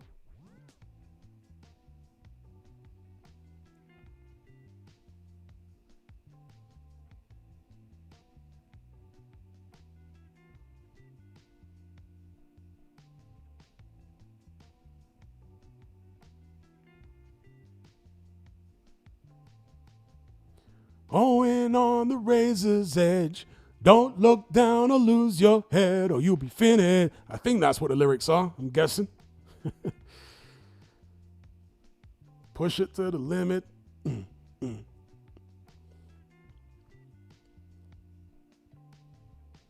That song is so 80s Miami. It's like the anthem for 1980s Miami. Push it to the limit.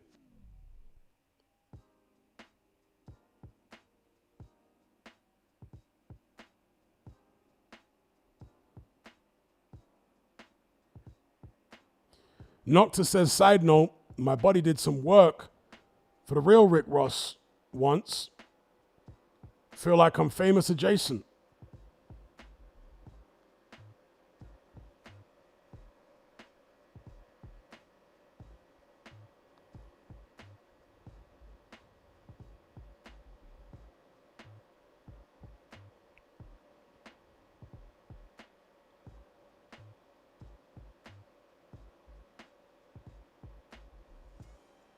The 1980s for me, growing up, was like Michael Jackson, Lionel Richie, Bob Marley, Dennis Brown,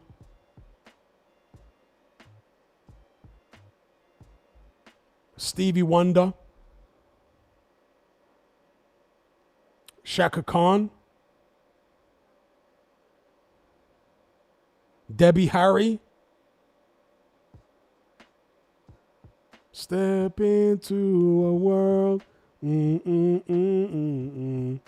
remember the lyrics, I just remember the tune. And I remember the video as well.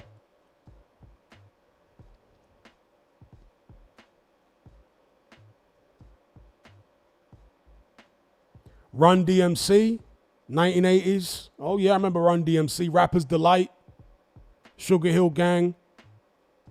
The Message, Grandmaster Flash and the Furious Five. What a great time to grow up, the 1980s. This was before the digital age. Everything was analog. VCR, Betamax, or VHS, should I say, and Betamax. CRT TVs. Rotary phones. No digital phones. Rotary phones. No internet. No smartphones. No social media.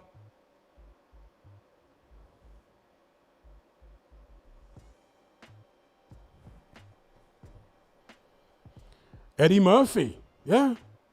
Eddie Murphy films and stand-ups. Mike Tyson. High top fades. Adidas tracksuits. Kango hats.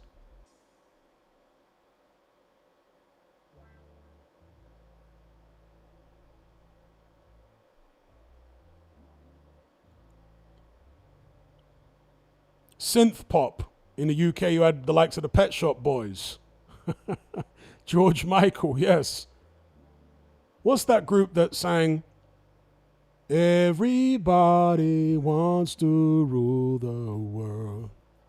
They also sang, "Something happens and I'm head over heels. I never find out till I'm head over heels. Something happens and I'm head over heels." I always forget the name of that group. I like a lot of their songs from the 80s. Ilukan says, "You sounded like an uncle." Well, I am an uncle. So might as well. Tears for Fears, thank you, Mark Odell. Tears for Fears. You also had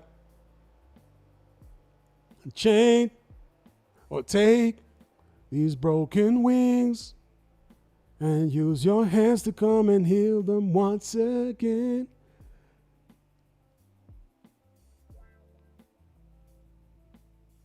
Who was that? Who sang that song?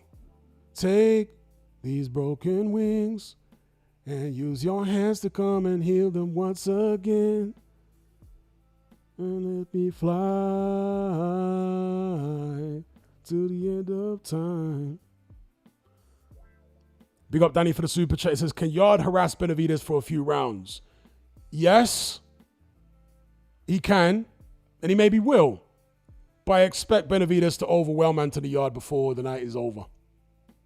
And either win a solid points decision or stop Yard late. That's what I'm expecting.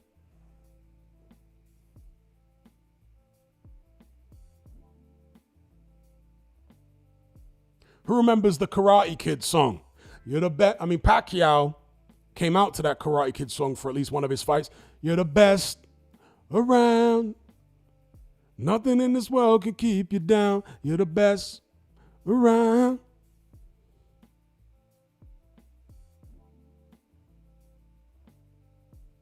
Nocta says, "I don't know, but the Tupac sample version is one of my favorites."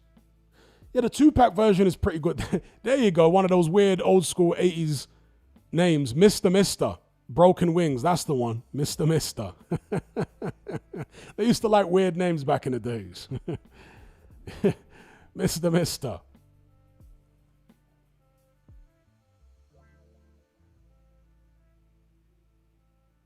There was something hypnotic about the music they used to make in the 80s. It would transport you into a different realm. You know, like in Irish mythology, the way the fairies would take you into the fairy world, kidnap you. Like 80s, a lot of 80s music was like that.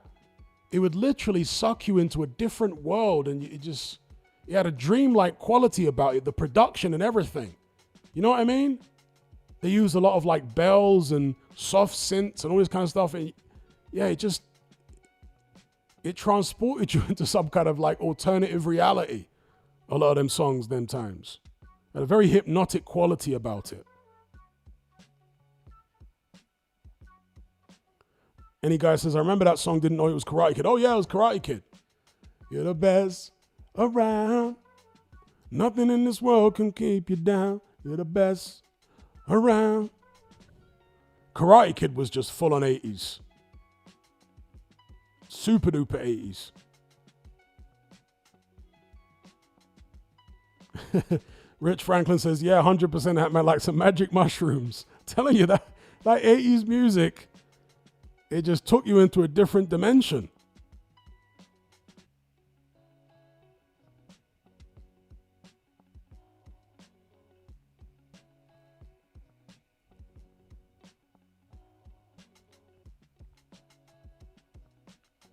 Even the rock music, you know?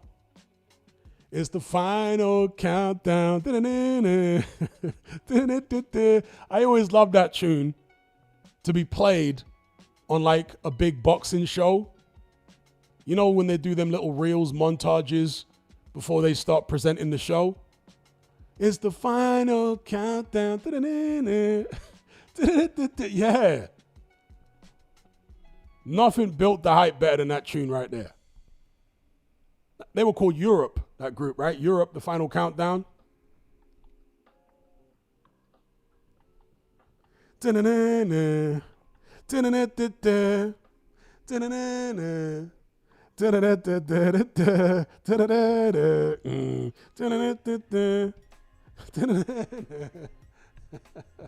Yo, that tune was fire. Another 80s banger. What do you mean?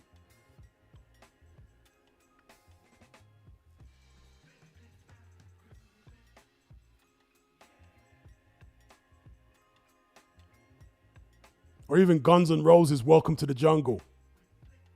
Welcome to the jungle.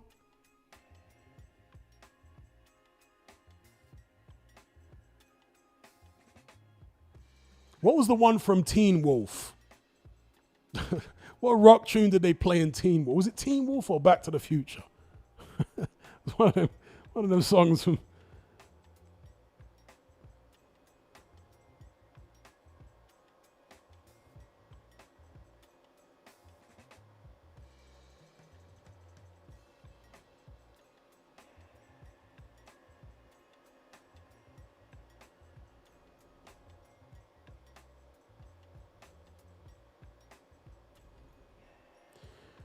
Welcome to the jungle. Oh my gosh. Rich Franklin says Rick Astley never gonna give you up. Yeah, his classic Carlton Banks type dancing in the video. Oh yeah.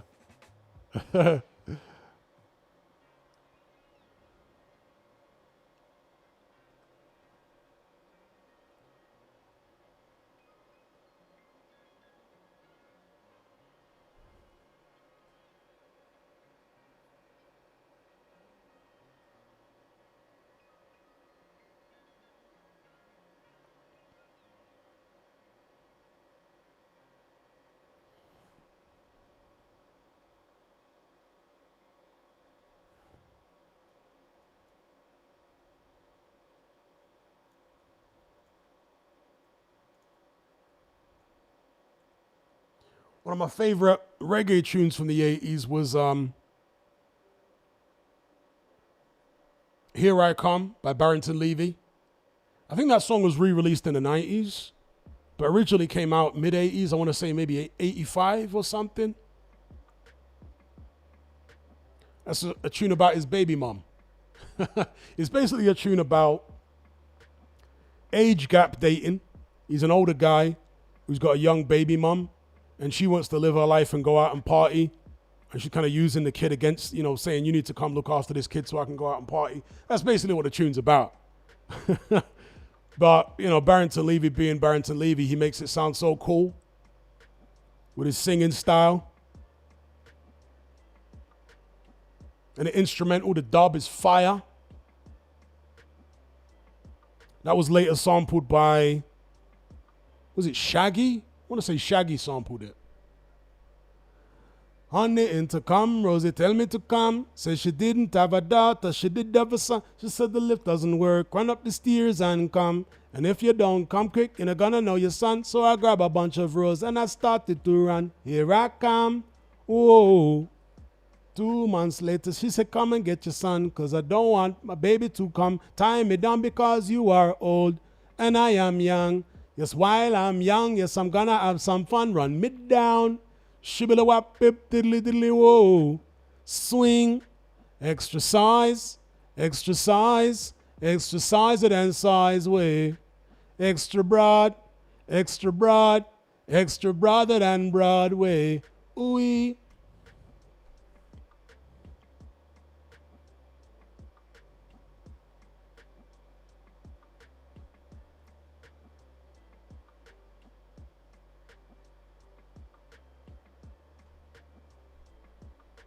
And if you go into the 90s, Barrington Levy's always been one of my favorite reggae artists, but in the 90s, another one of my favorite Barrington Levy tunes was She Doesn't Want Me Around. She's got something to hide. I think she wants a clown, someone to take for a ride. So I keep telling her I'm too experienced to be taken for a stroll. I'm too experienced for someone to rock and roll. I'm too experienced to be taken for a ride. And I know it's not my foolish pride. Barrington Levy, the legend.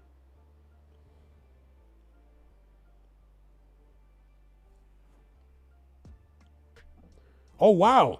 Matt Borgerson says Canelo retired. Is that right? Is that confirmed?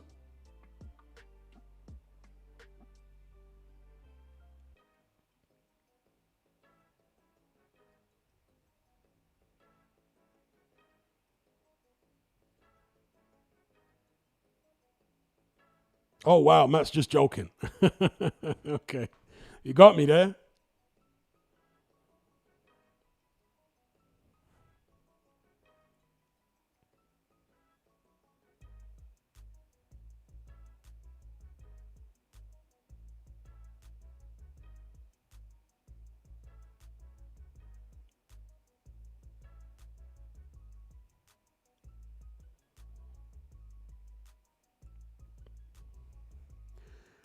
Maybe I didn't love you quite as often as I could have.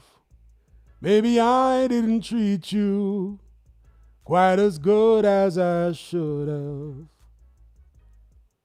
If I made you feel second best, girl, I'm sorry I was blind. You were always on my mind. You were always on my mind. Who was the original that sang that song? Because it was covered by many people, I think.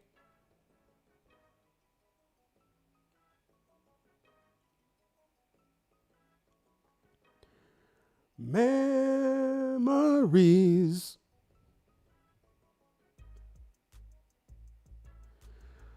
All those little things I should have said and done, I just never took the time.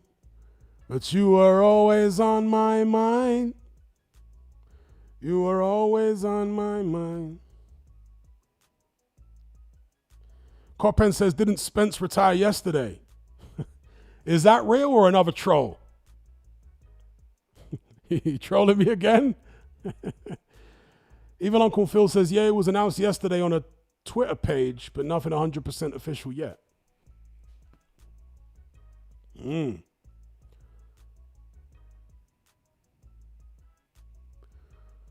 Not seen the official statement from Spence.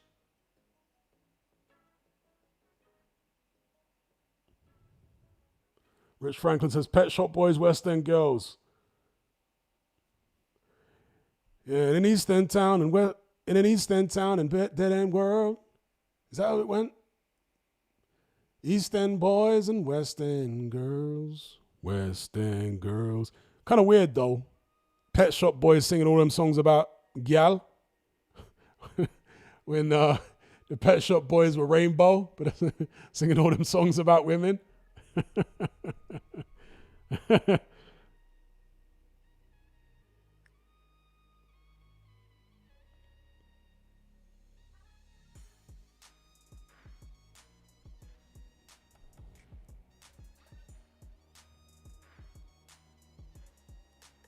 Indeed, Copan. Spence don't need to announce anything anyway. It's obvious he's done.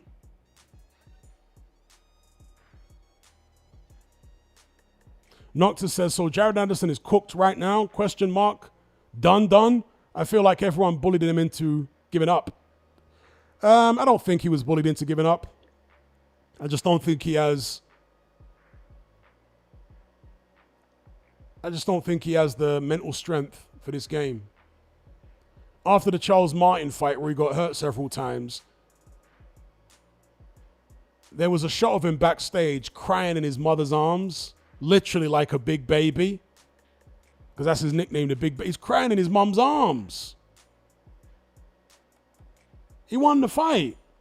He was crying in his mom's arms. They quickly cut away when they realized the camera was rolling. Like, come on, bro. I was crying in his mom's arms, sucking his thumb. His mom was like, there, baby. Come on, bro. You got to be tougher than that for this game.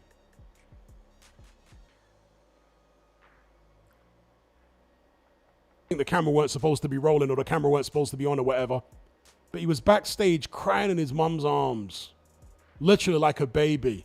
And his mom was like cuddling him. And I was like, oh my God.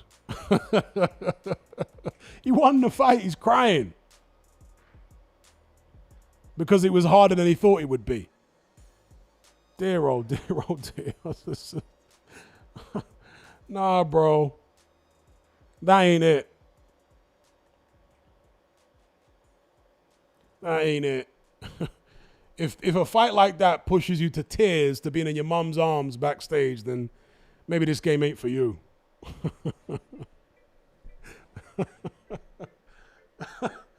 Maybe this game ain't for you, bro.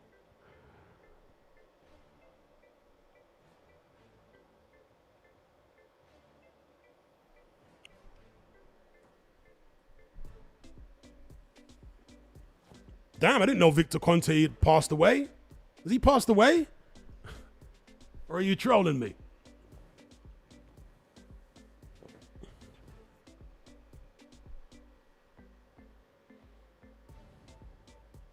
Even Uncle Phil says there's a super heavyweight prospect called Anthony something. He's much more hopeful than Anderson. Is that right? Who's he?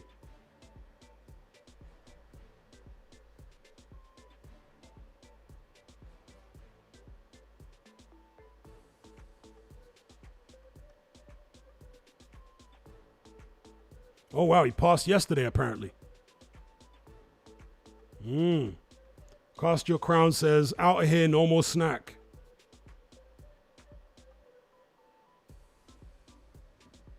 No more trolling Eddie Hearn at every opportunity. He was on Hearn's neck all the time.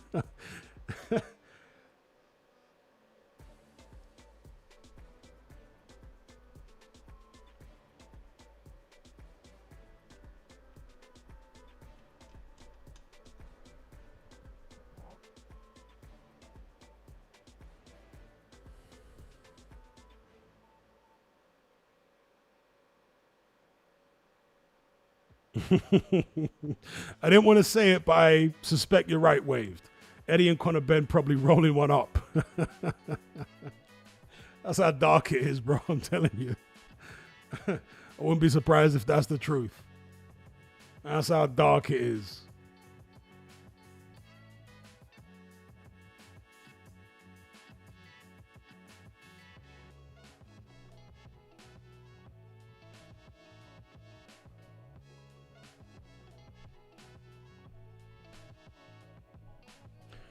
Ding-a-ling-a-ling, school bell a ring.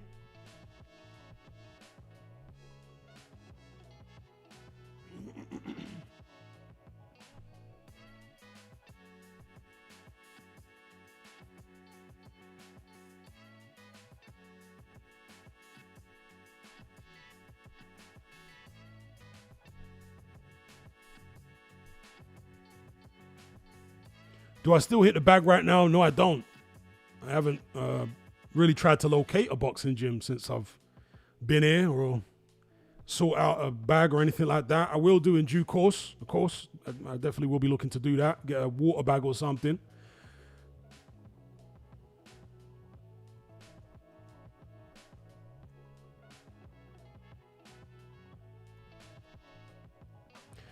Ting-a-ling-a-ling, school bell a ring.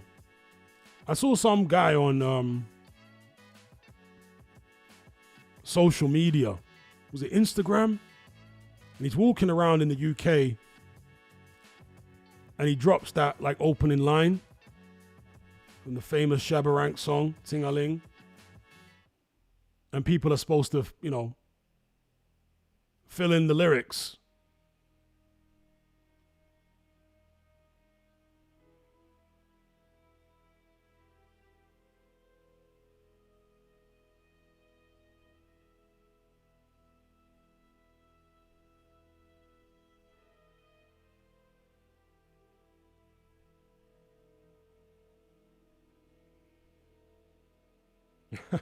Wave says you're probably top 100 boxers in Zambia right now. I don't doubt it. I do not doubt that at all, actually.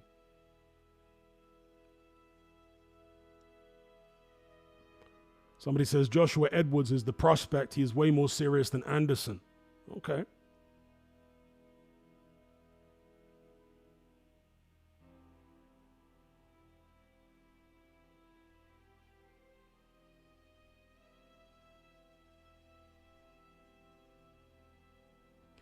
Ting-a-ling-a-ling, school bell a ring, knife and fork a fight for dumpling, booyaka, booyaka for Shabba Rankin.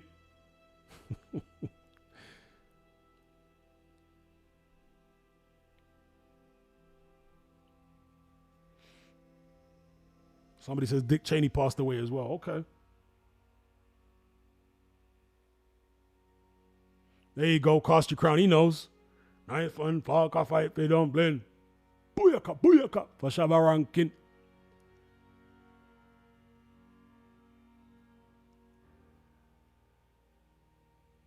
Shabba, Shabba is there.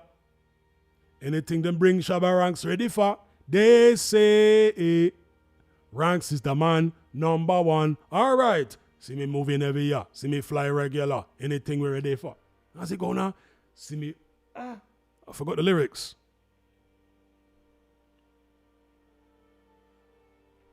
See me moving every year. See me fly regular. We me old Jennifer. Anything me ready for. Shabba Ranks a warrior. Me not play sorry for. Tell them clear the corridor. Anything me ready for. If a warrior ready for. Will not be a chupida.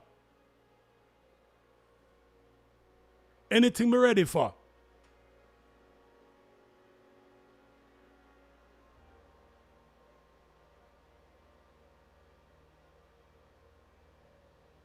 Big up President Brush for the super chat. He says, what were your go-to meals while in camp training?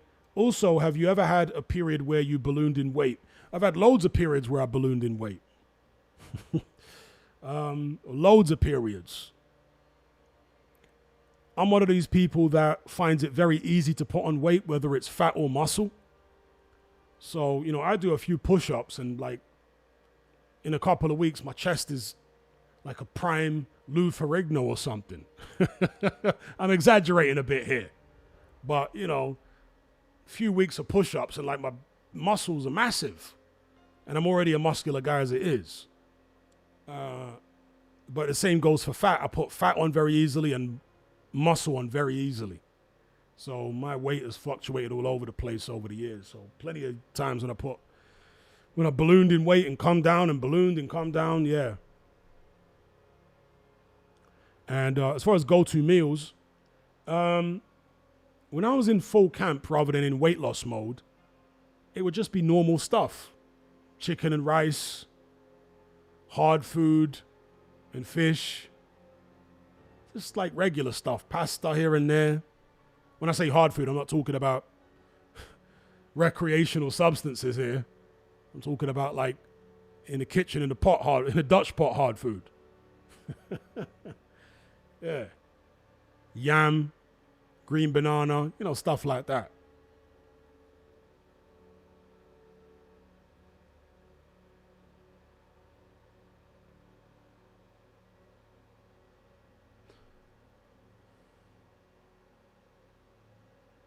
So big up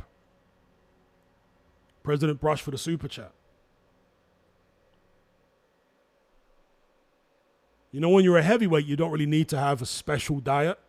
As long as it's just relatively healthy, you're not overeating, doesn't need to be anything special. At least in my opinion, for me anyway, as an individual. You don't want to get too much rice in the diet though, because it can make you feel slow and lethargic because of all the starch. So you do need to watch out for too much starchy stuff. Like rice and potatoes and whatnot can make you feel a bit heavy and tired at times. So just in moderation, you know.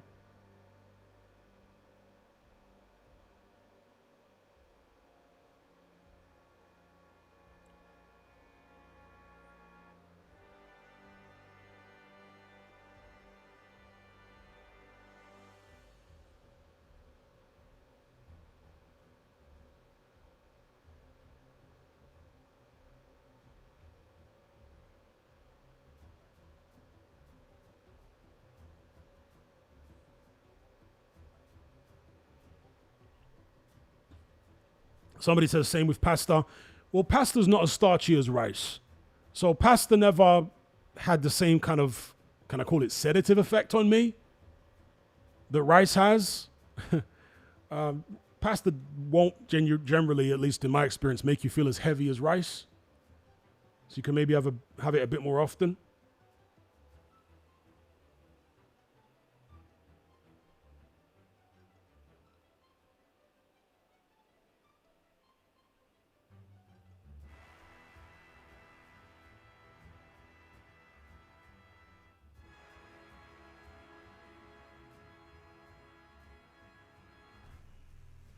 I'm not sure anymore who is knocking at my door. All the places that I knew.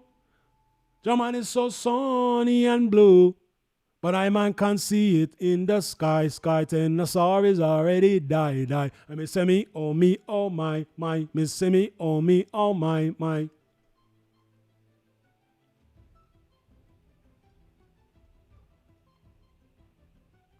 I'm not sure anymore who is knocking at my door.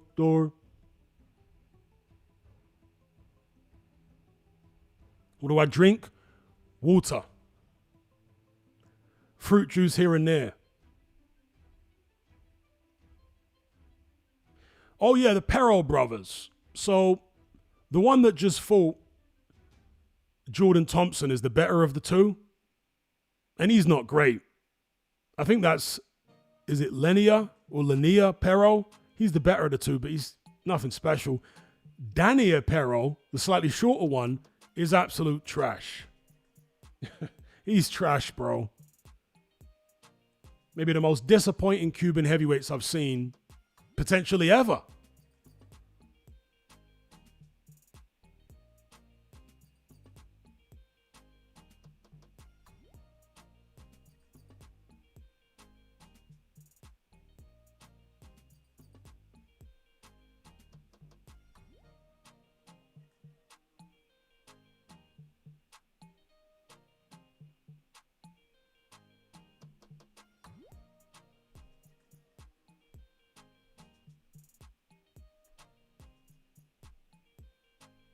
All right, peeps, I'm going to wrap this one up here.